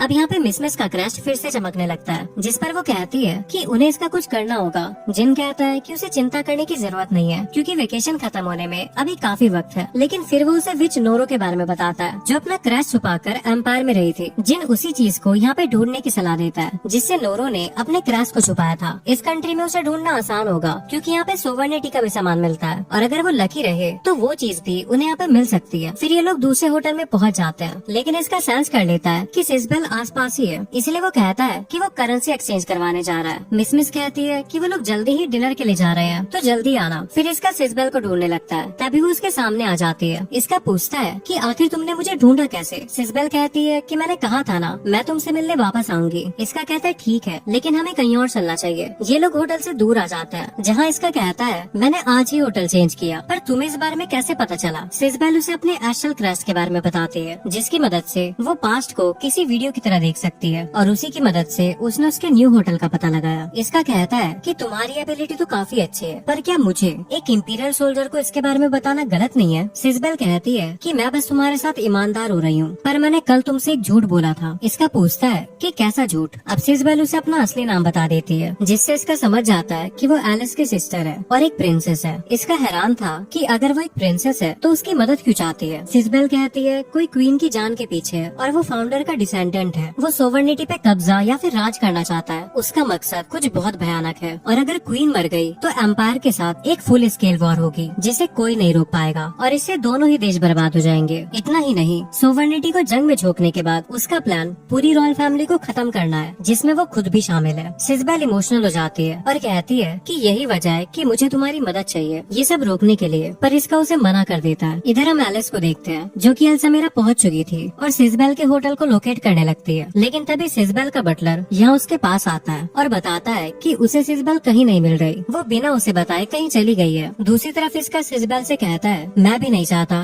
कि एम्पायर और सोवर्निटी के बीच कोई जंग हो, पर मैं तुम्हारे साथ सोवर्निटी नहीं आ सकता। सिस्बेल कहती है ये तुम क्या कह रहे हो? अगर क्वीन को कुछ हुआ तो जंग को कोई नहीं रोक पाएगा। इसका कहता है कि सिर्फ जंग को रोकना मेरा मकसद नहीं है, मेरा असली मकसद है दोनों देशों के बीच जो 100 सालों से टेंशन चल रही है उसे खत्म करना। सिस्बेल पूछती है कि वो ये कैसे करने वाला है? इसका कहता है कि दोनों देशों के बीच शांति वार्तालाप से। सिस्बेल बोलती है कि ऐसा करना नामुमकिन है क्योंकि सोवर्निटी के लोग एम्पायर को कभी माफ नहीं करेंगे। इसका कहता है कि जानता हूँ ये आसान नहीं होने वाला, पर सोवर्निटी से भी कोई है जो कि मेरे जैसी सोच रखता है। इसका एलिस के बारे में बात कर रहा था, लेकिन इससे पहले कि वो उसका नाम सिस्बेल को बता पाता, मास्क अपने सोल्जर्स को लेके वहाँ पे पहुँच जाता है। सिस्बेल उसे देख के पूछती है कि वो यहाँ पे क्या कर रहा है, लेकिन मास्क उससे सवाल करता है कि आखिर तुम इस लड़के के साथ क्या कर रही हो। इससे पहले कि सिस्बेल उसे कुछ बता पाती, मास्क कहता है कि जरूरत नहीं है, मैं उसे पहले से ही जानता हूँ, ये एक इंपीरियल सोल्जर है। क्वीन को ये जान के बहुत बुरा लगेगा कि तुम एक इंपीरियल सोल्जर से मिली हुई हो। सिस्बेल कहती है कि ऐसा कुछ नहीं है, बल्कि मैं यहाँ पे अपने देश को बचाने आई हूँ, एक गद्दार से जो कि क्वीन के खिलाफ साजिश कर रहा है, जिसमें मुझे इसका की जरूरत है। लेकिन मास्क आगे कुछ भी सुनने से मना कर देता है और दिखाता है कि उसने सब कुछ रिकॉर्ड कर लिया है और वो इसे उसके खिलाफ यूज करेगा। सिस्बेल समझ जाती है कि उसे कोई फर्क नहीं पड़ता कि आखिर सच क्या है और झूठ क्या है। वो बस उसकी जो फैमिली यानी खुद की फैमिली को इलेक्शन में जिताना चाहता है ताकि सोवर्निटी पे उसकी फैमिली रूल कर सके। अब मास्क अपने सोल्जर्स को उसे पकड़ने का ऑर्डर देता है, जिसे देख के सिस्बेल भागने लगती है। उसके सोल्जर उसके पीछे जाने लगता है, लेकिन इसका उन्हें रोक देता है। तभी सिस्बेल के सामने वही विच हंटिंग ड्रैगन आ जाता है जिसे एम्पायर ने भेजा था। इसका उसे देख के पहचान जाता है कि एम्पायर का ड्रॉइड सोल्जर है। वो सोचने लगता है कि ये यहाँ पे क्या कर रहा है। इसका उसे रोकने के लिए जाने लगता है, लेकिन मास्क उसके रास्ते में आ जाता है और बोलता है कि तुम्हें क्या लगा मैं तुम्हें इतनी आसानी से जाने दूंगा। और अब उसके सोल्जर इसका पे अटैक कर देते हैं, जिन्हें वो डॉज कर लेता है। इसका मास्क को रुक जाने के लिए कहता है और समझाता है कि सिजबेल गद्दार नहीं है, जिस पर मास्क कहता है कि सोवर्निटी के हिसाब से सिजबेल का तुमसे बात तक करना एक क्राइम है, जिसकी वजह से उसे सोवर्निटी की राजगद्दी के इलेक्शन से हटा दिया जाएगा। तभी इसका की टीम भी वहाँ पे पहुँचती है और मिस मास्क को देख के पहचान जाती है कि वही बदमाश है जिसने उसे वॉर्टेक्स में फेंक दिया था। इधर विच हंटिंग मशीन यहाँ मौजूद सभी विचेस और मेजेस के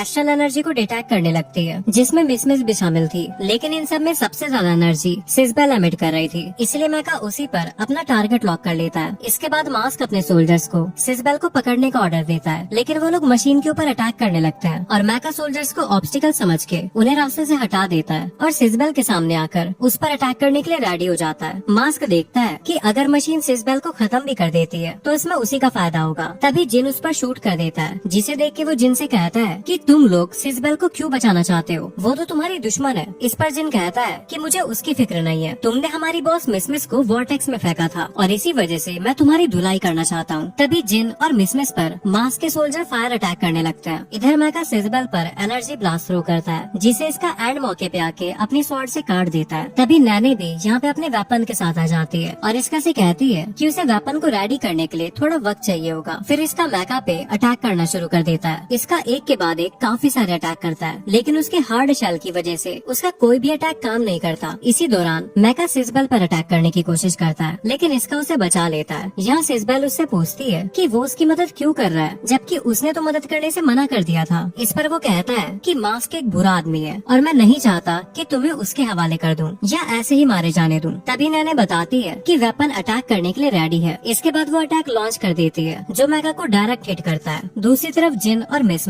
मास्क के सोल्जर से बचकर भाग आते हैं, लेकिन मास्क यहाँ पे पहुँच जाता है और जिन पर अटैक करके उसका हाथ बुरी तरह जख्मी कर देता है। फिर वो कहता है कि अब तुम अपने हाथ से स्नाइपर यूज नहीं कर पाओगे। जिन कहता है मुझे इसकी जरूरत नहीं पड़ेगी। इतना कह के वो अपने दूसरे हाथ की गन से शूट कर देता है, लेकिन मास्क उसे रिकॉर्डिंग डिवाइस की वजह से बच जाता है। लेकिन सिजबेल के खिलाफ जो उसने रिकॉर्डिंग की थी वो बर्बाद हो चुकी थी। मास्क इसके बाद चारों तरफ गैसोलीन के बैरियर बिखेर देता है और सोल्जर से उसमें आग लगाने को कहता है, लेकिन उनका मैजिक काम नहीं करता। मास्क देखता है कि मिस की वजह से हो रहा है, क्योंकि उसका क्रश चमक रहा है और विंड प्रोड्यूस कर रहा है, जिसकी वजह से उनका फायर अटैक काम नहीं कर रहा। ये देख के मास्क समझ जाता है कि ये पावर उसे जरूर वॉर्टेक्स में गिरने से मिली होगी। इसका मतलब वो रिसर्च करने के लिए एक बहुत अच्छा ऑब्जेक्ट है, इसीलिए वो मिस की तरफ बढ़ता है, लेकिन जिन उसके हेड पे शूट कर देता है, जिससे उसका मास्क टूट जाता है। मास्क कहता है तुम्हारे साथ मजा आया, पर मैं जल्दी ही वापस लौटूंगा और तुम्हें इसकी सजा दूंगा। इतना कह के वो यहाँ से भाग जाता है। इधर इन लोगों को लगता है कि मैका डिस्ट्रॉय हो चुका है, लेकिन वो फिर से उठ खड़ा होता है और अपना आर्मर उतार देता है और वापस अटैक करने के लिए एनर्जी ब्लास्ट रेडी करता है। उन्हें समझ नहीं आ रहा था कि आखिर ये चीज रुकती क्यों नहीं। पीछे से ने इसका को बताती है कि ये लाइट एस्ट्रल एनर्जी की है, जिसे सुन के वो शॉक हो जाता है, क्योंकि इसका मतलब है इस मैका के अंदर जरूर कोई एस्ट्रल स्पिरिट होगी। एनर्जी ब्लास्ट को देखते हुए इसका नैने को कवर लेने को कहता है और सिजबेल को यहाँ से उठाकर अटैक को डॉज कर लेता है। इसके बाद नैने फिर से वेपन को रेडी करती है और उस पर अटैक लॉन्च करती है, लेकिन मैका इस बार अपने डिफेंस शील्ड से उसे ब्लॉक कर लेता है, जिसे देख के वो हैरान रह जाती है। तभी इसका उसे जिन और मिस के पास जाने को कहता है, ताकि वो लोग आसपास के लोगों को इवैक्यूएट करें। नैने उससे पूछती है कि तुम क्या करने वाले हो। वो कहता है मुझे इस मशीन को रोकना ही होगा। मैका इन पर अटैक करने के लिए फिर से एनर्जी रेडी करने लगता है, जिसे देख के सिजबेल इसका की मदद करने के लिए अपनी एबिलिटी से मैका के सामने स्मोक बना देती है। इससे मैका कंफ्यूज हो जाता है, जिसका फायदा उठाकर इसका उस पर अटैक करने में कामयाब हो जाता है और उसके हेड को फोड़ देता है, जिससे वो फाइनली नीचे गिर चुका था। लेकिन फिर उसके अंदर से एनर्जी निकलने लगती है, जो सिजबेल को पकड़ लेती है और एक बड़ी एंटिटी में ट्रांसफॉर्म हो जाती है। उसे बचाने के लिए इसका उस पर अटैक करता है, लेकिन उस पर किसी भी अटैक का असर नहीं होता। पर तभी एलिस आकर उस पर स्नो अटैक कर देती है। इसका उसे देख के पूछता है कि तुम यहाँ पे क्या कर रही हो, और एलिस भी उससे सेम सवाल करती है। फिर वो सिजबेल को बचाने के लिए उस एंटिटी को अपनी आइस वाइन से पकड़ लेती है और स्नो से इसका के लिए रास्ता बनाती है, जिससे होते हुए वो एंटिटी की तरफ बढ़ता है। लेकिन वो एंटिटी अपने आप को वाइन से छुड़ा लेती है। इसका एलिस से पूछता है कि आखिर ये चीज है क्या। वो बताती है कि ये एक एस्ट्रल स्पिरिट है। ये सुन के इसका कहता है कि आखिर एम्पायर इसकी मदद से क्या करना चाहता है। तभी वो देखता है कि एस्ट्रल स्पिरिट उसकी तरफ अटैक थ्रो करने वाली है, इसलिए वो एलिस से अपनी शील्ड यूज करने को कहता है। एलिस अपनी शील्ड ओपन करती है और उसकी एनर्जी को इजीली ब्लॉक कर लेती है, लेकिन एस्ट्रल स्पिरिट इतने में नहीं रुकती। वो चारों तरफ तबाही मचाने लगती है, जिसे देख के इसका एलिस से कहती है कि मैं रिवाइवल के तौर पे तुमसे लड़ना चाहती हूँ, पर ये इस चीज के लिए सही वक्त नहीं होगा। फिलहाल हमें एस्ट्रल स्पिरिट को रोकना होगा, जिसके लिए हमें फिर से साथ काम करना पड़ेगा। इसका इस चीज के लिए मान जाता है, जिसके बाद वो दोनों साथ में उस एस्ट्रल स्पिरिट पे टूट पड़ते हैं। अल्टीमेट अटैक बनाने के लिए एलिस आइस बॉल क्रिएट करती है, जिसके बाद वो अपना एंडलेस फैन और स्वॉर्ड डांस और वहीं इसका अपना स्वॉर्ड अवेकन यूज करता है, जो एस्ट्रल स्पिरिट के अटैक्स को काटते हुए उसे हिट कर देता है और अब वो दोनों उसे खत्म करने में कामयाब हो जाता है। वहीं सिजबेल भी आजाद हो जाती है। दूसरी तरफ सैनेट को पता चलता है कि उनका विच हंटिंग वेपन तबाह हो चुका है, जिसकी उन्हें बिल्कुल भी उम्मीद नहीं थी। लेकिन ये लोग अपने अगले प्लान पे काम करना शुरू कर देते हैं। इधर ये दोनों एक दूसरे को शुक्रिया अदा करते हैं और एलिस ब्लश करने लगती है और कहती है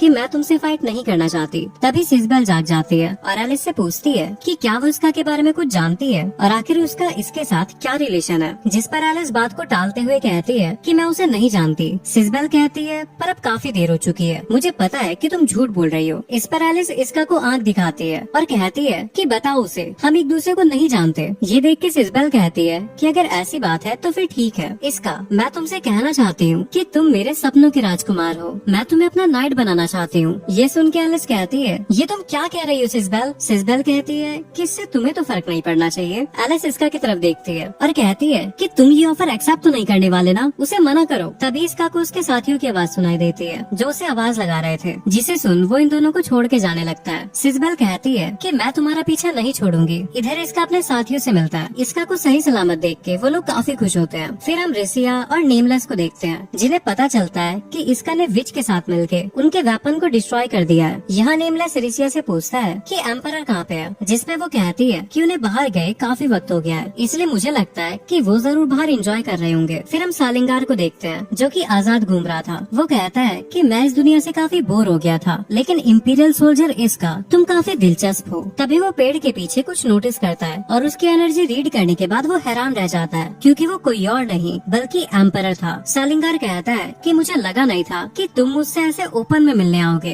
एम्परर यून मेलिंगन। एम्परर उसके सामने आता है और कहता है कि मेरे पास तुम्हें बताने के लिए कुछ खास है। इसके बाद हम मास को देखते हैं जो अपनी भतीजी किसिंग से कहता है कि वक्त आ गया है तुम्हें क्वीन के इलेक्शन के लिए तैयार करने का। फिर हम पैलेस का सीन देखते हैं जहाँ एलिटियर अपने मॉम के ऑर्डर पे उनके पास आती है और कहती है क्वीन क्या आपने मुझे बुलाया। क्वीन कहती है मुझे तुमसे कुछ जानना है, क्या वो तुम ही थी जिसने सबको बताया कि सिजबेल अल्समेरा में है। साथ ही एक और बात, क्या तुम सच में असली एलिटियर हो। इस पर एलिटियर एक इविल स्माइल करती है। फिर हम एलिस और इसका को देखते हैं जो कि चोरी छिपे फिर से एक दूसरे से मिलने आए थे। एलिस कहती है कि हम हमेशा ऐसे क्यों मिलते हैं। इसका कहता है कि सही कहा, पर मुझे इससे कोई एतराज नहीं है। फिर एलिस कहती है कि जब भी तुम्हारे आसपास कोई सोवर्निटी का बंदा या फिर मेरी बहन सिजबेल दिखे तो तुम्हें हमेशा ये नाटक करना होगा कि हम एक दूसरे को नहीं जानते। और इसी के साथ इस एनिमे का सीजन 1 यहीं पे एंड हो जाता है। वीडियो को लाइक कर देना और चैनल को सब्सक्राइब करना मत भूलना। मैंने पुनर्जन्म लेते ही मुझे पता चल गया कि मैं दुनिया में वापस आ चुका हूँ, तो मैं पढ़ाई छोड़ के फिजिकल फिटनेस पे ज्यादा ध्यान देना प्रेफर किया, क्योंकि कुछ दिनों बाद मैंने यूनिवर्सिटी छोड़ दिया। गर्लफ्रेंड भी मुझे पता है 1 महीने बाद दुनिया में कैसा प्ले आने वाला है, जिसमें अजीब सा डेविल फ्रूट रुकने वाला है, इससे बहुत एनर्जी चले आएगा, पानी वानी सब खाना पीना का।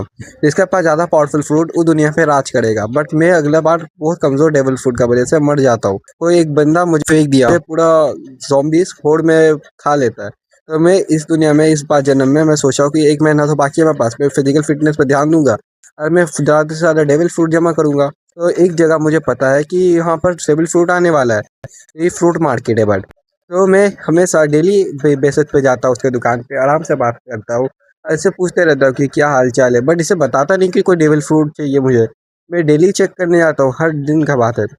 लोग मुझसे ज़्यादा अच्छा बातचीत भी हो जाता है, इस वजह से कभी रोकता नहीं है। बट मुझे एक दिन अचानक डेविल फ्रूट का बीच में एक अजीब सा सींग दिखता है, तभी मैं समझ जाता हूँ कि उसके अंदर सारा डेविल फ्रूट हो सकता है।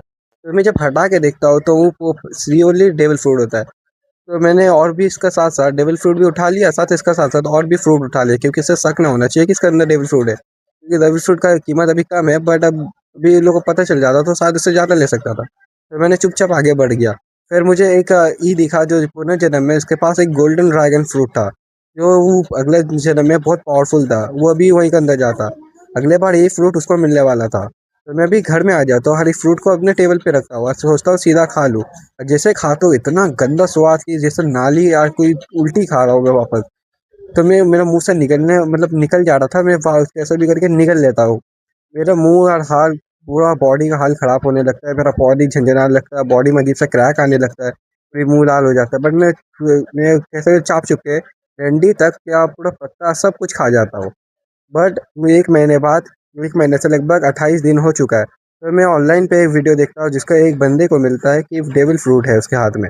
ये बंदा बहुत बड़ा चढ़ा के बोल रहा होता है कि डेविल फ्रूट का नाम ये है, ये बहुत ज़्यादा रेयर फ्रूट है, मार्केट में आपको नहीं मिलेगा। बस सच्चाई कीमत मुझे पता है क्योंकि मैं अगले जन्म से आया हूँ ना, तो इसका कीमत है लगभग कुछ 15 से 16 हज़ार रुपये, बट ये ले रहा है 2 लाख रुपये। बट ये तो इम्पॉसिबल है, तो मुझे सब सच्चाई पता है। तो मैं सोचता हूँ कि अभी तो मार्केट वैल्यू भी गिरा हुआ, तो मुझे तो लगता है ले लेना चाहिए। और ये वाला रख लूँगा तो मैं अपने फैमिली को दे सकूँगा, ऐसे मेरी बहन, मम्मी या पापा को। क्योंकि 1 महीने बाद ये टेबल फ्रूट और ये सब का खाने पीने का कीमत इतना बढ़ेगा कि आपने सोचा भी नहीं होगा, क्योंकि पहले में खाना पीना मेन रिसोर्सेस होता है, इस सब का कीमत बहुत बढ़ जाता है, पैसे ऐसे कीमत नहीं होता। फिर मैं वो बंदा से चैटिंग करने लगता हूँ कि कितना में बेचेगा तू? वो बोलता है कि मैं ये सीधा 1.5 लाख रुपया। बट मैं बोलता हूँ कि मुझे पता है कि ये नकली फ्रूट है तेरे पास। बोलता है कि नहीं, मेरे पास ओरिजिनल फ्रूट है। वो बोलता है कि अच्छा, बस मैं तुझे 1,000 रुपया ही दे पाऊंगा। बोलते क्या बात कर रहे हैं, 1,000 रुपये में तो नहीं होता है। मिलता मैं बोलता हूँ कि लेना है तो ले, नहीं तो कोई बात नहीं है, मेरे पास और भी कस्टमर्स है। तो बोलता है कि ठीक है, मैं डन करता हूँ। वो भी सोचता है कि 1,000 रुपये में तो अच्छा खासा इंजॉय हो ही जाएगा, क्योंकि लड़का जवान है, स्कूल स्कूल जाता है। तो लड़का भी बोलता है ठीक है, डन। वो मुझे बोलता है कि तू मुझे पैसा भेज दो ऑनलाइन, मैं तुझसे सामान दे दूंगा। मैं बोलता हूँ कि क्या भरोसा कि तू मेरा सामान चाप नहीं लेगा? तो बोलते हैं कि क्या तू मुझसे खरीदा तो कुछ तो भरोसा होगा? बोलता है नहीं, क्योंकि देखो मैं अगले बार भी ठग चुका हूँ, इस बार मैं नहीं ठगने वाला। तो मैं बोलता हूँ कि मैं तेरा घर आ रहा हूँ अभी, और मैं तुझे पैसा दूंगा तेरे इलाका में आके, और तू मुझे डेविल फ्रूट देगा, क्योंकि तेरे इलाका में कुछ ना कुछ तो कांटेक्ट होगा। बोलता है ठीक है, फिर आ जाओ। तो फिर मैं चले आता हूँ सामने, और मैं बोलता हूँ कि ले मैं आ गया। तो 1,000 रुपया मैं ऑनलाइन देने वाला हूँ, पहले मुझे फ्रूट दिखाने बोलता हूँ। कि वो लड़का बोलता है कि पहले तू पैसा दिखा। मैं बोलता है अरे मार दूंगा ऑनलाइन। तो बोलता है ठीक है। तो मैंने फ़ोन चालू निकाला और पहले उसने मुझे फ्रूट दिखा दिया। मैंने फ्रूट देखा और मैं समझ गया कि हाँ यही फ्रूट है, एकदम असली डेविल फ्रूट। तो मैं सोचता हूँ कि चलो यार अब रख लेता हूँ। मैं 1,000 रुपये उसको ऑनलाइन मारता हूँ और चुपचाप चले आता हूँ। और ये बंदा भी खुश हो जाता है कि 1,000 रुपया। तो ये लड़का मुझे फॉलो ना करे, इसलिए मैं दूसरा टैक्सी में बैठता हूँ और जल्दी से जल्दी वहाँ से निकल जाता हूँ। और मैं उसके जाते आते उसका वीडियो चेक कर रखता हूँ कि और भी कोई ऑफर मिलता है या ऐसे, क्योंकि आने वाले फ्यूचर में इसका कीमत इतना बढ़ने वाला है, पता नहीं चलता। फिर अचानक एक न्यूज़ चैनल आता, उसके वीडियो देखते देखते अचानक एक न्यूज़ चैनल हाथ में आता है जिसके अंदर अजीब सा संक्रमण फैलता हुआ कहानी बता रहा होता है कि इसमें आप लोग का मास्क पहनने के लिए सलाह दिया जाता है, जिसमें मुंह में खून निकलना, धब्बे पड़ना और चेहरा में अजीब सा सूजन आना होता है। बट ये जन्म में मेरा ये सब नॉर्मल इफेक्ट है। और ये सब फ्रूट आने से पहले का जब मैं रूम में आके आराम से बैठता हूँ तो मुझे पता चलता है कि बाहर में कोई चिल्लाने का आवाज़ आया। तो मैं बाहर आके देखता हूँ बैट लेके कि अजीब से एक लड़का का चेहरे में धब्बा आने लगता है, जैसे ये अगले से जन्म में का मन हुआ था। तो देखता मैं कुछ काला तरीका से फैल रहा है, और अचानक सब आदमी जो गिर गया था नीचे, लोग खड़ा होने लगता है, लोग आंखों से खून निकलने लगता है, और ये लोग ज़ॉम्बी जैसा वीएफ करने लगता है। उसका उंगली का नाखून बड़ा हो जाता है, लोग सिर्फ इंसानों की तरह दौड़ के भागने होता है। इतना में स्टूडेंट्स बचा हुआ होता है, वो भाग रहा होता है ये लोग से देख के कि ये लोग हरकत ना कर दे। ये हमें समझ जाता हूँ कि ये टाइम आ चुका है। तो मैं अपना जो फ्रूट खाया था वो अचानक जिंदा हो जाता है, मेरा पीछे एक अजीब सा ड्रैगन का फॉर्म ले लेता है, और मेरे पास भी अचानक पावर आ जाता है, मेरा बॉडी जलने लगता है और मैं चिल्ला देता हूँ बहुत ज़ोर से। फिर मेरा अचानक सर में सींग वींग आ जाता है, मेरा पावर अचानक 20 गुना बढ़ जाता है। इस वजह से सब आदमी मुझसे राक्षस समझ के देख रहा होता है, बट अब सब पीछे हटने लगता है। बट मैं सोचता हूँ कि सबको इस बार बचा लूँगा। तो इस बार मैं अपना पावर को फुल और अपडेट करता हूँ, क्योंकि ये मुझे पता नहीं है कि मेरा बॉडी कैसा है। तो मैं टच करके देखता हूँ, एकदम रियल ड्रैगन आर्मर है। फिर मैं समझ जाता हूँ सब आदमी लोग। फिर पास में एक ज़ॉम्बी अटैक करता है, मैं मार देता हूँ लोग को ईज़िली। फिर मैं सबसे पावरफुल ज़ॉम्बीज़ को एक ही आँख में सिर्फ हल्का सा अटैक में जला देता हूँ, जो अगली बार मुझे ईज़िली मार दिया था। फिर मैं समझ जाता हूँ कि सही में पावर अपग्रेड हो चुका है मेरा, अब इस बार नहीं हारूंगा। जब मैं इतना ही पावर यूज़ करता हूँ मेरा बॉडी थकने लगता है, क्योंकि मुझे पता चलता है कि फ्रूट स्ट्रेंथ को लेकर करता है। मतलब कि मेरा जो पहले फिजिकल फिटनेस कर रहा था इसी दिन के लिए कर रहा था, और मैं दूसरा डीमन रेस से भी नहीं हूँ जिसका वजह से मेरा स्टैमिना अनलिमिटेड हो। तो मैं ह्यूमन रेस से आता हूँ। तब मैं सोचता हूँ कि पावर जो है अभी उसके लिए मैंने पहले से तैयारी करके रखा था। मेरे हाथ में जो बैट है वो एकदम स्टील का बना हुआ है, असली क्वालिटी, मतलब असली पैसे का, जो मैं 2 मिलियन दे के बनाया था, मतलब यूएस में ही बनाया था। तो अभी मेरा पास वाला आ गया बैट। ये ड्रैगन फ्रूट का वजह से उसके अंदर बिजली जाता है, साथ साथ ही मेरे पास 3 तरह का पावर है, बिजली, हवा और बहुत सारा अजीब तत्व, पता नहीं क्या होता है वो। तो अचानक मैं रश कर देता हूँ ज़ॉम्बीज़ के ऊपर, क्योंकि मैं लेट करता तो स्टूडेंट्स मारा जाता। तो मुझे जल्दी से जल्दी बचाना होता है, सब स्टूडेंट्स मेरा पीछे पीछे भाग के बचने रखता है। फिर मैं सबको ज़ॉम्बी को मार मार के गेट का तरफ लेके जाता हूँ। ज़ॉम्बी का संख्या हर टाइम बढ़ते रहता है। तो मैं सबको मारते मारते एक दो ज़ॉम्बी छूट गया था मेरा पीछे। जब मैं स्टूडेंट्स को निकाल रहा होता हूँ तो मुझे याद आता है कि मेरे घर में तो बहन और माँ भी हो गया और उसको वहाँ पर भी तो ज़ॉम्बी आ गया होगा। तो मैं सोचता हूँ कि स्टूडेंट्स को छोड़ के मैं दौड़ के भाग जाऊँ और बचा लूँ फैमिली को। फिर मैं जब आगे बढ़ता हूँ और जब ज़ॉम्बी लोग को मारने लगता हूँ तो मुझे लगता है कि पहले मुझे इन लोग को बचाना चाहिए कि ये लोग छोटा बच्चा है, देश का फ्यूचर हो सकता है। तो इसलिए मैं सबको जल्दी से जल्दी रास्ता से खाली करने लगता हूँ, जल्दी से जल्दी मार के। क्योंकि मुझे लेवल 3 का हाकी कंप्लीट करना था। 100 ज़ॉम्बी को मारने से एक डिवाइन पावर आता है जिसका वजह से ना आपका लेवल बढ़ जाता है और आप उड़ने लगते हो। और मैं अभी बहुत कमज़ोर स्टैमिना वाला हूँ, इसलिए मैं बैट का इस्तेमाल करके जल्दी से जल्दी मार रहा हूँ। और ये इसका जो मैजिकल पावर्स है इसका वजह से मेरा पावर और बढ़ चुका है, जल्दी जल्दी ख़त्म हो रहा होता है, एकदम पूरा ड्रैगन गॉड की तरह। सब स्टूडेंट्स को कैसे भी करके गेट से बाहर निकाला और मुझे लगा कि मेरे पूरा जगह कभी क्या करना चाहिए, कि मेरे फैमिली के पास जाना चाहिए या ग्राउंड को खाली करना चाहिए। तो मैं आखिर फैसला करता हूँ कि ये लोग देख लेगा, क्योंकि पास में आर्मी भी पास में था। तो मैं दौड़ के घर का तरफ जाने लगता हूँ। फिर मैं पूरा शहर का हाल देखता हूँ कि हाल में क्या खराब हो गया था। तो एक मास्टर आया था और बोलता है कि यहाँ पर एक यंग एनर्जी बहुत ज़्यादा है, तो अभी हम लोग को यून एनर्जी भी चाहिए। तो यहाँ पे एक स्कूल खोलते हैं जहाँ पे स्टूडेंट्स आएगा और उसका वजह से पूरा एनर्जी डबल रहेगा। बट वो सब एनर्जी अचानक बाहर आने लगता है, स्केलेटन के अंदर वो सब एनर्जी स्टोर हो जाता है। तो इसलिए अभी बाहर आके सब स्टूडेंट्स को अटैक कर रहा होता है। मैं सोचता हूँ कि अभी लोगों को छोड़ के घर चले आओ, बट मैं सोचता हूँ कि नहीं, मैं एक ड्रैगन गॉड हूँ तो मेरा फर्ज बनता है कि लोगों को बचाओ। तो इसलिए मैं सब स्टूडेंट्स को बोलता हूँ सब मेरे पीछे आओ बोल के मैं गेट का तरफ भागने लगता हूँ। जितना होता है उतना ज़ॉम्बीज़ को मारते हुए जाता हूँ, क्योंकि मेरे लिए हर एक स्टूडेंट का कीमत है, बट मैं फैमिली से ज़्यादा नहीं। तो मैं जब जैसे गेट का बाहर पहुँचता हूँ तो अचानक पूरा दुनिया जम जाता है। मैं खुद हिल नहीं पाता हूँ, मैं बहुत कोशिश करता हूँ हाथ हिलाने को, वो भी नहीं हिल पाता, पूरा दुनिया 10 मिनट के लिए फ्रीज़ हो जाता है। फिर मेरे दिमाग के अंदर अजीब सा आवाज़ आने लगता है। मैं आँख खोलता हूँ तो मैं एक अलग से स्पेस में पहुँच जाता हूँ। जब मैं आँखें खोलता हूँ तो मैं आस-पास देखता हूँ, वहाँ पर एक 2 स्क्रीन मौजूद होता है जो मेरा स्टैट्स, और वहाँ एक बंदूक बना रहता है जो इसी डिवाइन गॉड का ही ब्लेसिंग होता है, क्योंकि मैंने 100 किल कर लिया होता हूँ। मेरे पास होता है कि इसके अंदर स्टैमिना बढ़ाने का पावर, एक होता है फूड बढ़ाने का पावर, ये नॉर्मल स्टैमिना बार है। तो ये मेरे अगले बार का याद है मुझे कि स्टेटस बढ़ा के एक पोशन अथवा बुक और स्किल सीखा जाता है जिससे पावर मिलता है और पावर बनने का। अचानक वो लाइट बोलने लगता है और बोलता है कि आपने पहला 10 मिनट में 100 ज़ॉम्बी का किल करके सबसे पहला आदमी बन गया जो 100 किल किया है। तो इसके लिए आपको डिवाइन गॉड का ब्लेसिंग मिलता है और साथ साथ आपको एक स्पेशल मेरिट पॉइंट। मेरे पास 3 रास्ते थे कि मैं एक फ्रूट उठा लूँ जिसपे मैं एक और फ्रूट खा पाऊँगा और मुझे मेरा बॉडी फटेगा भी नहीं, और मेरा ये फ्रूट का वजह से मैं पानी में भी तैर पाऊँगा, साथ-साथ मैं नॉर्मली ऑक्सीजन भी ले पाऊँगा। दूसरा है एक हाकी यानी ऑरा। अब उसको खाने के बाद मेरा आस्ते-आस्ते पावर तब तक बढ़ते रहेगा जब तक मैं ज़िंदा रहूँगा, और साथ-साथ इसका वजह से मेरी एनर्जी और ये सब चीज़ बढ़ जाएगा और मेरा ऑरा बढ़ जाएगा। और तीसरा एक अजीब-सा डेमन वेपन, इससे मेरा स्टैमिना बहुत ज़्यादा बढ़ जाएगा और इससे मैं इस फ्लेयर शॉट से मैं इज़िली ज़ॉम्बीज़ को मार पाऊँगा और गॉड लेवल ज़ॉम्बी को भी। फिर मैं पुनः जन्म का कहानी सोचने लगता हूँ कि मुझे अभी क्या करना चाहिए। मतलब कि फ्रूट भी अच्छा है, साथ-साथ ये डिवाइन वेपन भी बहुत मस्त है, बट ये हाकी थोड़ा यूनिक है, क्योंकि मेरा अगले जन्म में एक आदमी था जो हाकी यूज़ करता था। यहाँ तक कि उसने डीमन फ्रूट भी नहीं खाया और हाकी से इतना पावरफुल अटैक करता था, और उसका वजह से वो बहुत ज़्यादा फेमस हो गया था। वो अकेला है ज़ॉम्बी से बहुत ज़्यादा लड़ता था। तो मैं सोचता हूँ कि मुझे मेरे सामने 3 फ्रूट रखा जाता है। मैं सोचता हूँ कि मैं हाकी उठा लूँ। तो मैं बहुत सोचता हूँ, उसके बाद मैं हाकी उठा लेता हूँ। मुझसे वो डिवाइन आवाज़ बोलता है कि तुम्हारे पास तो 2 ऑप्शंस और है, तो तुम ये हाकी क्यों ले रहे हो? तो मैं बोलता हूँ कि मुझे हाकी चाहिए। तो उसी टाइम मेरा हाकी अंदर अचानक आ जाता है। एंट्री मारते ही मेरा बॉडी जलने लगता है और मुझे अजीब-सा पावर फ़ील आने लगता है, कि मतलब कि अजीब-सा ऑरा आता है। मैंने पावर से बहुत सारा मीट खरीदा और मैं अपना बॉडी में समा लिया, क्योंकि मुझे बॉडी में स्टैमिना की ज़रूरत था। और ये एक पैनल नहीं, इसका अलावा इसका पास बहुत अजीब-अजीब सा काम है, जैसे कि कांटेक्ट कर सकता है दूसरा कोई फ्रूट यूज़र का पास। अगले बार जब दुनिया ख़त्म हो गया था, जब फ़ोन का टावर और सब डिस्ट्रॉय हो गया था, तो इससे ही कम्युनिकेशन बनाया जाता था। इसका वजह से हम लोग का इंसानियत ज़्यादातर ज़िंदा था। आज सब इसमें चैटिंग, मैसेज और कॉल भी कर सकते हैं। अभी तक 2 दिन भी नहीं हुआ, ये लोग से स्क्रीन को भी चलाना सीख जाता है, चैनल्स बन जाते हैं, सब लाइव चैटिंग शुरू कर देता है। इस टाइम में क्या करना चाहिए? अभी फिर मैं अचानक मेरा पूरा दुनिया फ्रीज़ हो जाता है, मैं हिलने लगता हूँ फिर से, और मुझे पता चल जाता है कि मेरा पावर आ चुका है। बट मैं वो पावर को यूज़ नहीं कर पा रहा होता हूँ, तब भी मुझे लगता है कि पहले स्टूडेंट्स का जान बचाना ज़्यादा ज़रूरी है। तो मैं स्कूल की तरफ चले आता हूँ और मारने-पीटने लग जाता हूँ ज़ॉम्बीज़ को, और मैं बहुत मज़ा करने लगता हूँ, जो कि सही बात है, क्योंकि मेरे पास पावर है। एक अचानक एक ज़मीन फाड़ के एक स्केलेटन निकलता है, स्केलेटन उसकी वो एक बच्चों को खाने वाला होता है, बट मैं आखिरी टाइम में आके बचा लेता हूँ। और मैं जानता हूँ कि 2 दिन बाद इससे ही पावरफुल होने वाला था।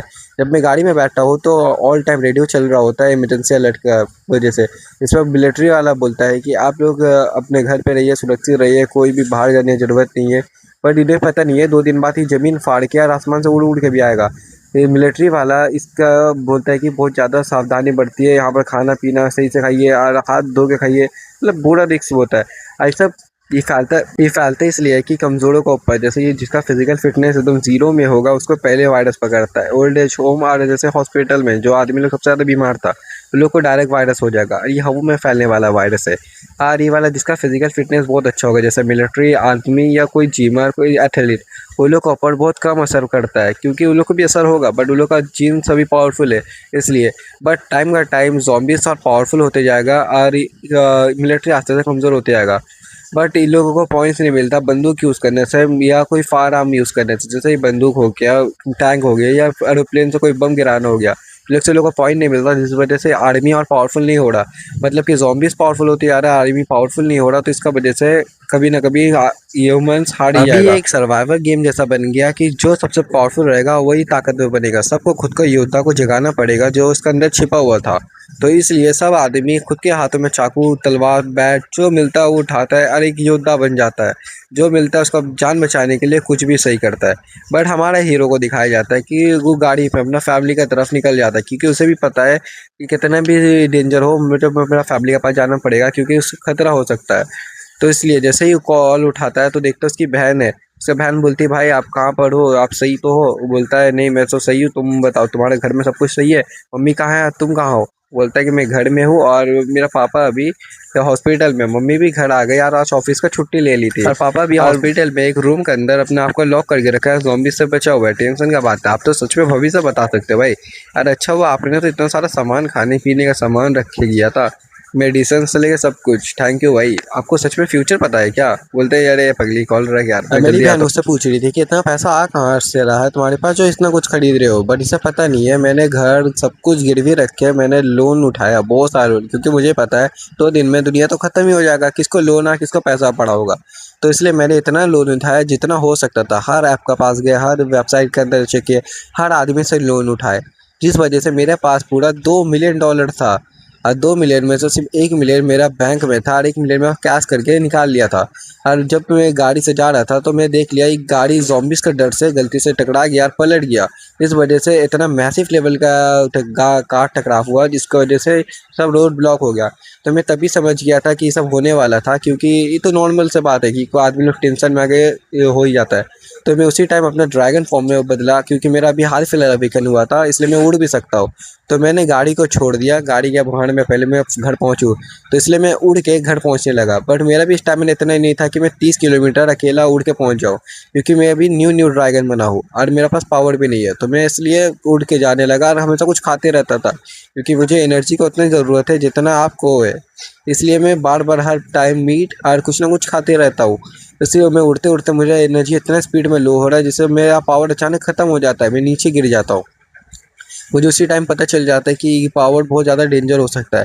इसीलिए मैं ऑनलाइन वेबसाइट से जल्दी सा मैं मीट मंगा लेता हूँ 5 टो। 2 टो मैंने बैकपैक के अंदर रख लिया, 3 टो मैंने साइड वाला पॉकेट के अंदर रख लिया, और 1 टो जो बचा था उसने मैंने निकाल के खा लिया, क्योंकि मुझे एनर्जी का उतना ज़रूरत है जितना आपको चाहिए होगा इस टाइम। इसलिए मैं एक ब्रिज के ऊपर बैठ गया जाके कि मैं सोच रहा हूँ कि मैं भी उड़ के जाना सही नहीं होगा, क्योंकि मेरा स्टेमिना आस्ते से कमज़ोर हो रहा है, मैं सर दर्द कर रहा और उल्टी और घूमना, मतलब सर घूम रहा है, इसलिए मुझे उड़ना सही नहीं लग रहा। तो मेरा पास जो मैप था मैंने बैग से निकाला और मैंने चेक किया कि कहाँ आस-पास में हाईवे है। फिर मैंने देखा कि पास ही में ज़्यादा दूर नहीं है, तो मैंने ड्रैगन बन गया और फुल स्पीड में जितना ताकत हो सकता है उतना टाँगे लगा के उड़ने लगा, क्योंकि मुझे ही पता है टाइम लिमिट आप एनर्जी खत्म हुआ तो मैं आसमान से नीचे गिर जाऊँगा। और सब ये हैरान, जब मैं ड्रैगन बन के आसमान में उड़ रहा था तो जितना आदमी नीचे में गाड़ी चला रहा था सब मेरा वीडियो बनाने लगता है और सब पोस्ट कर देता हूँ जो न्यू वाला पावर आया है उसके अंदर। और सब जो ग्रुप बना था वो लोग चैटिंग करने लगता है कि एक ड्रैगन फ्रूट वाला यूज़र मिला है और जो इसके पास एज़ुअर ड्रैगन फ्रूट है। ये लोग बात करते हैं कि हाँ ये फ्रूट का बारे में मैंने भी सुना है, बोलते हैं अच्छा ये तो डिवाइन लेवल पावर्ड वाला फ्रूट है। तो एक पीला वाला बोलता है कि मेरे पास भी एक टाइम पे थंडर फ्रूट था, मैंने बट नकली समझ के एक बंदे को बेच दिया था। क्यों बेचा? वो वही लड़का है जो वो फ्रूट बेचा था। जो असली कीमत पता चला उसका मन कर रहा है वो खुद को सुसाइड कर ले, फांसी लगा ले। सीन सेव करते हैं अपने हीरो के ऊपर। हीरो जो है हम लोग को उड़ के जा ही रहा होता है, तब वो एक एसयूवी के ऊपर नजर टिकाता है कि हाँ मुझे तो ये अच्छा लग रहा है, ये पे लूट लूँ क्या। तब उसका अचानक नजर जाता है एक पेड़ के ऊपर जिसके अंदर अजीब सा पिंक कलर का रोशनी निकल रहा था। तो ये सोचता है कि ये ऐसे कैसा हो रहा है। जब ये सोचता है ऐसा कैसा हो रहा है तब उसे याद आता है कि जब पेड़ में उगने वाला फ्रूट है वो बीट फ्रूट भी होता है, क्योंकि बीट फ्रूट जितना भी रीजन है और जितना भी है उस सब में डिमोनिक फ्रूट होता है, डीमंस होता है, एलियंस होता है और एंजल्स होता है। इस वजह से वो लोग एक फिजिकल फॉर्म में लेने वाला है, एक फ्रूट का फॉर्म में। जैसे कि आपको टाइगर फ्रूट देखने मिलेगा, एपिक फ्रूट देखने मिलेगा, बहुत ज़्यादा रेयर फ्रूट दिखने मिथिकल फ्रूट भी। बट सब पेड़ में उगने वाला फ्रूट, इसमें कुछ खटिया फ्रूट्स भी होता है। इससे आप मॉन्स्टर या कुछ और बन जाओगे, मुर्गी उर्गी। बट मेरा जब 10,000 पॉइंट या 1,000 पॉइंट हो जाएगा तो मैं एक नॉर्मल फ्रूट को भी मिथिकल फ्रूट में बदल सकूंगा और पहचान पाऊंगा कि फ्रूट क्या क्या कर पाएगा, ऐसे कि कोई खा के मॉन्स्टर या एलियन ना बन जाए। क्योंकि ये लोग से कोई पावरफुल पावर नहीं मिलने वाला। अरे एक फ्रूट खा लेते हो तो दूसरा फ्रूट नहीं खा सकते हो। तब मैं जब इसका मेरा ध्यान भटकता है कि एक अचानक एक ट्रक एक्सीडेंट हो जाता है और उसके अंदर से 3 मॉन्स्टर निकल जाता है। 3 ज़ॉम्बी जल्दी से ट्रक से बाहर निकलता है और आसपास के गाड़ियों में हमला करने लगता है, जिस वजह से टकराव होने लगता है और एक्सीडेंट्स होने लगता है। तो ड्राइवर का सीन दिखाया जाता है जिसका पीछे ज़ॉम्बी पड़ जाता है और इस ज़ॉम्बी से पीछे छुड़वाने के चक्कर में डायना बायना गाड़ी घुमाने लगता है, जैसे एक्सीडेंट हो जाता है। और इसका वजह से एक चेन रिएक्शन क्रिएट होता है, एक पीछे वाला टकरा जितना भी गाड़ी आ रहा है सब मैसिवली एक्सीडेंट हो जाता है। बट मैं हूँ एक पावरफुल ड्राइवर, तो मैं एक ट्रक को उठाता हूँ जिसका वजह से एक्सीडेंट हुआ और उसको सीधा कर देता हूँ अपने पावर की मदद से। तो उसके बाद मैं बैठता हूँ ट्रक पे और ट्रक खुद से ड्राइव करने लगता हूँ, क्योंकि मुझे ही पता है कि मैं कितना लड़ूंगा। इसलिए मैं जल्दी से जल्दी ट्रक से बैठ के निकलने लगता हूँ। जितना गाड़ी वाला है सब मेरा पीछे आने लगता है, बट मैं सोचता हूँ कि कोई बात नहीं, आ रहा है तो जब तक मेरा बीच में रुकावट नहीं पैदा करता तब तक ये लोग भी सेफ है। तो मैं चुपचाप आगे बढ़ने लगता हूँ, बीच बीच रुकता हूँ, ज़ॉम्बीज़ को मारता हूँ। उसके बाद फिर मैं ट्रक बैठ के आगे बढ़ने लगता हूँ। फिर एक अमीर आदमी आता है, मोटा आदमी मेरे पास आके बोलने लगता है कि मुझे आप प्रोटेक्शन दीजिए, इसका बदले में अनथीन दौलत दूंगा आपको। बट मुझे ही पता है कि अभी पैसे का कीमत कुछ नहीं है। तो मैंने उसके पहले आके बोला कि तुम एक कदम भी आगे बढ़ाया तो तुम सीधा मरोगे। वो मेरा ऑरा और मेरा पावर देखे वो मेरा घुटना में झुक जाता है, क्योंकि मेरा अभी बॉडी से हाकी मतलब कि गॉडली पावर रिलीज हो रहा होता है। तब आदमी मेरा ये फॉर्म देख के डर जा रहा, मेरा गॉडली ऑरा की वजह से सब आदमी लोग फ्रीज हो जाता है। बट मौत का डर से कुछ भी करा सकता है। तो एक लड़की अचानक मेरे तरफ आ रही होती है। मैं सोचता हूँ कि गाड़ी का दरवाज़ा खोल कर निकल जाओ। फिर सोचता हूँ कि कुछ सेकंड बात सुन ही लेता हूँ क्या बोल रही हो। फिर जब मैं पास आती हूँ लड़की, वो बोलती है कि हे हैंडसम, मुझे भी लेकर चलो ना, जो चाहो तुम मेरे साथ कर सकते हो, इसका बदले तुम जो चाहो वो ले लो। मैं लड़की को बोलता हूँ चल दफ़ा हो जा। बोल के मैं जैसा दरवाज़ा खोलता हूँ एक हट्टा कट्टा लड़का मेरा तो दौड़ के आता है, बोलते हैं सर मुझे भी लेकर चलिए, क्योंकि मैं आपका काम आ सकता हूँ, क्योंकि आपको कुछ तो बनाना पड़ेगा, फैमिली का निगरानी भी करना पड़ेगा। मैं आपका फैमिली का निगरानी भी कर सकता हूँ, साथ साथ में सामान बनाने बहुत जल्दी एक्सपर्ट हूँ। मेरा नाम सुयून है। वो कहता है कि मैं गारंटेड आपका कुछ ना कुछ मदद कर ही सकता हूँ। और मैं सोचने लगता हूँ कि हाँ, अगले जन्म में भी तो ऐसा ही कुछ हुआ था कि पहले आपको शेल्टर बनाना पड़ेगा, वहाँ पर खाना पीने रिसोर्सेज और बहुत ज़्यादा मारपीट होगा। इस वजह से मुझे एक पावरफुल लड़के को तो ज़रूरत है। तो मैं ज़ॉम्बीज़ का ग्रोथ स्पीड बहुत ज़्यादा होता है, जिस वजह से मैं फैमिली का रक्षा करना बहुत ज़्यादा मुश्किल हो जाता है। मिलिट्री खुद हार जा रहा तो मैं फैमिली को मैं रक्षा करने के लिए कैसे रखूँगा। इसलिए मैं सोचता हूँ इसे ले ही लेता हूँ। इसलिए मैं बोला कि जल्दी आके बैठ मैं पीछे। तो वो दौड़ के आता है और मैं गाड़ी का पीछे बैठने लगता है। उनको जैसे ही बोलता हूँ पीछे आके बैठो तो दौड़ के आके बैठता है और वो बैठने का भी हिम्मत नहीं कर रहा होता। वो गाड़ी को जोर से पकड़ लेता है, क्योंकि उसे भी पता है एक सेकंड में लेट हुआ, एक भी गलती हुआ तो मैं गिर जाऊंगा नीचे। तो इसलिए वो पीछे डायरेक्ट ट्रक में चले आता है। तो उनका सफलता देख के बाकी आदमी लोग को उम्मीद आया, सब मेरे पास आके अपने अपना कुछ ना कुछ फरमाइश कर रहा था। मैंने सबको भगा दिया और मैं अपना गॉडली ऑर्डर को वापस चालू करके गाड़ी में जल्दी से बैठ जाता हूँ। वो अमीर आदमी दौड़ के आता है मेरे पास। मैं उससे पहले बोलता था रुक जा, क्योंकि मुझे पता है कि मैं किसी को भर्ती भी करूंगा तो उसके स्किल पे करूंगा, ना कि उसके पैसे पे, ना उसकी खूबसूरती पे, समझे। ऐसे मुझे अभी एक ही आदमी की जरूरत है। मैं बोल के उसे भगा देता हूँ। फिर वो खूबसूरत लड़की आती है दौड़ के और बोलती है कि मुझे भी एक मौका दीजिए, मेरा संपत्ता मेरी जान आपके लिए हाजिर हो जाएगा, प्लीज आप मुझे भी एक मौका दीजिए। उसका ड्रीलनेस से देख के मुझे भी उसका आंखों पे अजीब सा टैलेंट दिखाई दिया, तो मैं सोचते से भी ले ही लेता हूँ।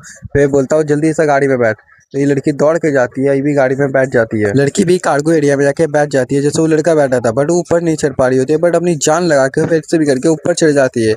मैं भी सोचता हूँ कि चलो ये लड़की कुछ तो काम आएगी मेरी। जैसे मैं गाड़ी का पीछे तरफ घूरता हूँ तो मुझे आदमी लोग दिखता है कि आदमी लोग कैसे अजीब नजर से देख रहा था। तो मैं अपनी पावर चालू करता हूँ, सब आदमी नीचे गिर जाता है डर का मारे। तो उसके बाद मैं सोचता हूँ कि अब किसी को भर्ती नहीं करूँ, जल्दी से गाड़ी में बैठता हूँ और चुपचाप निकल लेता हूँ। फिर में से अचानक एक आवाज़ आता है कि ये लॉर्ड, इसके पास तो कॉन्करर हाकी भी जाग गया। तो मैं चुपचाप कुछ नहीं बोलता, गाड़ी में बैठा हुआ निकल जाता हूँ। मुझे ही पता है कि लोग से बकलोली करे कोई फायदा नहीं।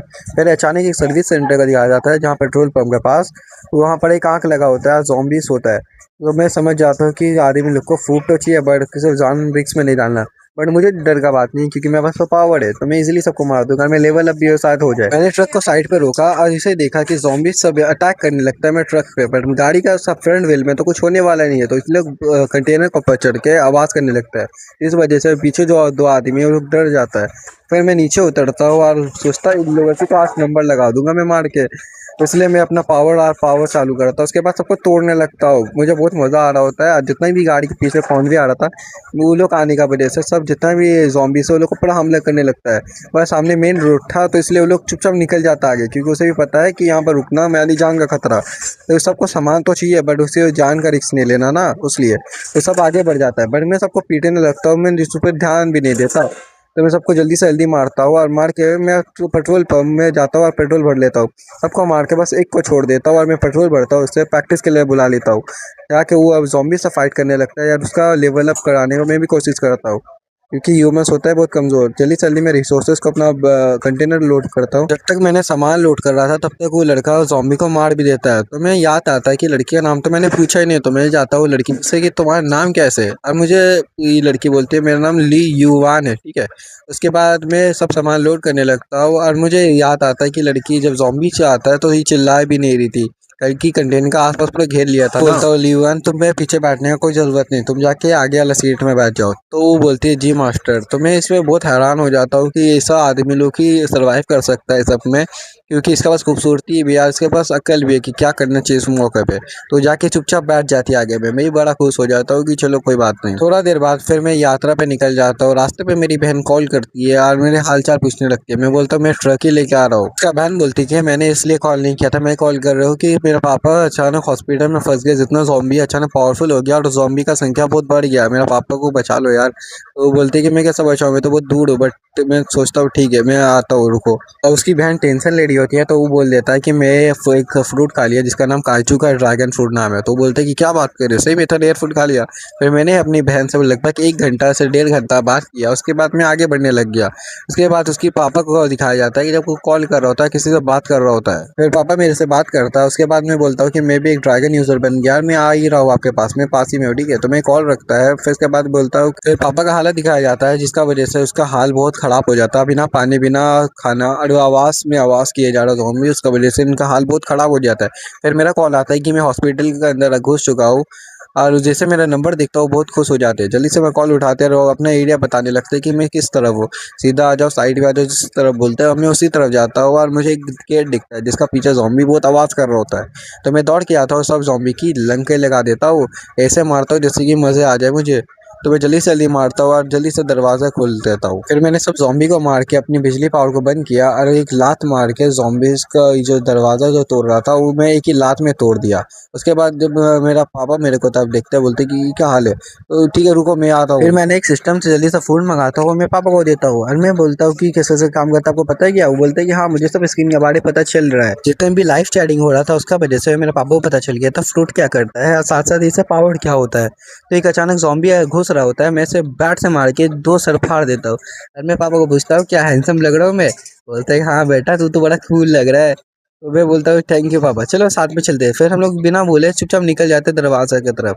तो फिर अचानक अचानक पे पापा का दिल दर्द करने लगता है और बोलते आवाज़ आने लगता है कोई कि प्लीज़ मुझे बचा लो, मैं भी योंग हाई मुझे बचा लो। तो मैं बोलता हूँ पापा उन लोगों को मत बचाओ, क्योंकि उन लोगों को बचाने के चक्कर में आपका भी टाइम वेस्ट होगा, मेरा भी टाइम वेस्ट होगा। क्योंकि अभी का दुनिया में पूरी जगह ज़ॉम्बी फैला हुआ है और साथ साथ अभी जो आदमी लोग का एपोकलिप्स से बच जाएगा वो उसका घर में भी जाने के बाद सेफ नहीं रहेगा। वो अब इसका घर भी छोड़ दिया तो अचानक उसके घर में ज़ॉम्बी आ जाएगा, उसको मार ही देगा कभी ना कभी। तो इन लोगों के बारे में सोचेंगे तो हमारी फैमिली का खतरा में आ जाएगा। तो प्लीज़ पापा जल्दी चलिए, नहीं तो हम लोग का रिसोर्सेज भी लिमिटेड हो जाएगा, इन लोगों को बचा भी लिया तो। इसलिए मैंने पापा को बिना कोई बात सुने उसके हाथ पकड़े और उनमें दौड़ने लगा। मेरे पापा भी बिना बोले कुछ मेरे साथ दौड़ने लगे। अचानक सामने में ज़ॉम्बीज़ आते रहा और मैं पीटते रहा उन लोगों को। मेरे पापा मेरा तब दिखता है और फिर दौड़ने लगता है। फिर मैं दरवाज़ों को इतना ज़ोर से बैट मार के खोल देता हूँ। फिर मैं देखता हूँ मेरा दोनों असिस्टेंट मेरे सामने खड़ा है और मैं बोलता हूँ कि क्या बात हुआ। कोई बात नहीं बॉस, तो हुआ मैं समझ जाता हूँ कि कोई बात नहीं है। तो मेरा पापा मेरा तब देखने लगता है और बोलता है कि मेरा बेटा कर क्या रहा है, एक सुंदर लड़की यार एक हट्टा कट्टा मुस्टंडा को लेकर कहाँ घूम रहा है, मेरा बेटा क्या क्या अचीव कर लिया है। मेरे पापा मेरे तब देखता है, बोलते हैं कितना निकम्मा लड़का है कि एक लड़की को लेकर आ गया, वो कौन है दोनों। तो मैं बोलता हूँ दोनों छोटा भाई बहन है, रास्ते पे ही मिला था मुझे, तो मैं इसे जान बचा। मेरा पापा बोलता है कि निकम्मा बेटा कितना कुछ अचीव कर लिया अपनी जिंदगी में। बोले वो चुपचाप निकल जाता है वहाँ से, क्योंकि मुझे पता है कि मेरा पापा थोड़ा अजीब है और मेरा अचानक पोल पट्टा को ना खोल दे। और मैं दरवाज़ों को खोल के जल्दी से गाड़ी में बैठा हूँ, लियो वैन को पीछे बैठाता हूँ और पापा को आगे बैठाता हूँ। जब मैं घर पहुँचता हूँ तो मेरी बहन शॉक हो जाती है लड़की को और लड़का को देख के कि ये दोनों कौन है। लड़की को बोलता है कितनी खूबसूरत लड़की है, लड़का को देखता है बोलता है कि कोई बोलेगा कि मैं स्पेशल फोर्स का कमांडो हो तो मैं मान भी जाऊंगी, क्योंकि बहुत ज़्यादा हट्टा कट्टा है। जब लियुआन मुझे बॉस बोलती है तो इन लोगों के चेहरे में अजीब सा हैरानी देखने को मिलता है। और जब लियुआन एकदम परफेक्ट मेट का तरह पीछे में हाथ बांध के खड़ी थी, जैसे कि एक बॉस होकर पीछे खड़ा होता है मेट, तो अभी वैसे ही यार बहुत ज़्यादा अनकंफर्टेबल फील कर रहा था। बोलता है सर बॉस में क्या करो अभी, तो बोलता है कि तुम मत कुछ करो। तो अचानक मेरी मम्मी का पीछे से आवाज़ आता है कि बेटा सब खाना खाने आ जाओ। सर इतना ऑकवर्डिंग सिचुएशन में मेरा माँ ने सबको संभाल लिया, क्योंकि मेरी मम्मी ने खाना बना के रखा था और जिस वजह से, बट खाना तो 4 आदमी के लिए बना था, 2 आदमी एक्स्ट्रा आ गया तो खाना कुछ कम पड़ने वाला था। बट मेरे मम्मी ने कॉर्न फूड जो जमा करके रखा था मैंने उससे और खाना बना दिया, जिसका वजह से 6 आदमी का इजीली हो गया। अच्छी बात है कि मैंने कैन फूड जमा करके रखा था, कुछ कैन खोल के मेरा मम्मी ने पूरा बड़ा डिनर प्लान कर लिया, जिसका वजह से 5 आदमी का इजीली बन गया। मैं खाना खा ही रहा था तो मेरे ध्यान जाते ही दोनों को पड़ी, दोनों अभी तक साइड में खड़ा है। तो जब मैंने इन लोग को खाने के लिए बुलाया तो जब ऐसे ही वो लड़का आगे बढ़ने वाला था तो अचानक लिविन बोलती है कि मैं अपने बॉस के साथ एक ही टेबल में बैठ के नहीं खा सकती है मास्टर के साथ। तो ये बोलते कैसा क्यों है, सब आदमी लोग अचानक मेरे तरफ देखने लगता है। मेरी बहन सोचती है कि अच्छा इस सबको फ्लैटिंग आती है, ये जैसे ही बोलती है तो मैंने उसके सर पे एक छोटी सी उंगली मार दी है, बट मेरा ड्रैगन पावर तो जगह हुआ था इसलिए उसको ज़्यादा चोट लग गया, तो इसलिए रोने लगी यार, मेरे हाथ को आके काटने लगी बदले के तौर पे। मैं रूम में आकर आराम से बैठता हूँ तो मैं अपना बैग से 2 फ्रूट्स निकालता हूँ और दोनों फ्रूट सामने रख के दिखाता हूँ कि दोनों तुम, इसमें एक ठंडा फ्रूट है, इसमें एक नॉर्मल फ्रूट है, मुझे पता नहीं इसका एबिलिटी, तो तुम में से किसको क्या क्या क्या चाहिए। तो ये लोग मेरा तब हैरानी से देखते हैं, इतना महंगा सामान कोई कैसे रख सकता है, देख कैसे रहा है। तो मेरी बहन आती है मेरे हाथ से लेती है और उस फल देखने लगती है, फिर वो अपने पापा को भी दिखाती है कि फल देखिए पापा। तो वो बोलता है कि देखो एक काम करो, तुम ही दोनों बड़े बच्चों को खिला दो, क्योंकि मेरा तो उम्र हो चुका है, मेरी बीबी की भी उम्र हो चुकी है। तो मेरी माँ भी सहमत, मेरी माँ बोलती है कि हम दोनों का तो उम्र निकल ही चुका है, तो तुम दोनों ज़्यादा फ्रूट को रिजर्व करते हो, क्योंकि तुम इन लोग से और बेहतरीन यूज़ कर पाओगे। तो मैं बोलता हूँ मम्मी सोच लो एक बार, क्योंकि इसी ज़िंदगी रहने के लिए फ्रूट बहुत ज़्यादा महत्व रखता है। तो बोलता है कि एक काम करो, हम लोग को नहीं, तुम जवान बच्चे लोग को खिला दो। तो मेरी बहन को दिखते हैं, बहन को बोलते हैं दोनों में से एक चॉइस कर लो। तो दोनों, मेरी बहन जल्दी से दोनों फ्रूट को हाथ में उठाती है और सोचती है कि कौन से लूँ। फिर अचानक वो लाल फ्रूट को नीचे रख देती है और वो पीला फ्रूट देखने लगती है। मेरी बहन को अचानक पीला फ्रूट के ऊपर इंटरेस्ट आता है देख के। मैं बोलता हूँ कि तुम लाइट फ्रूट क्यों नहीं खाती, क्योंकि उसके अंदर से ज़्यादा पावर है, इसके अंदर पहले में एनर्जी बहुत पावरफुल मिलता है, इसके बारे में मुझे सब कुछ पता है।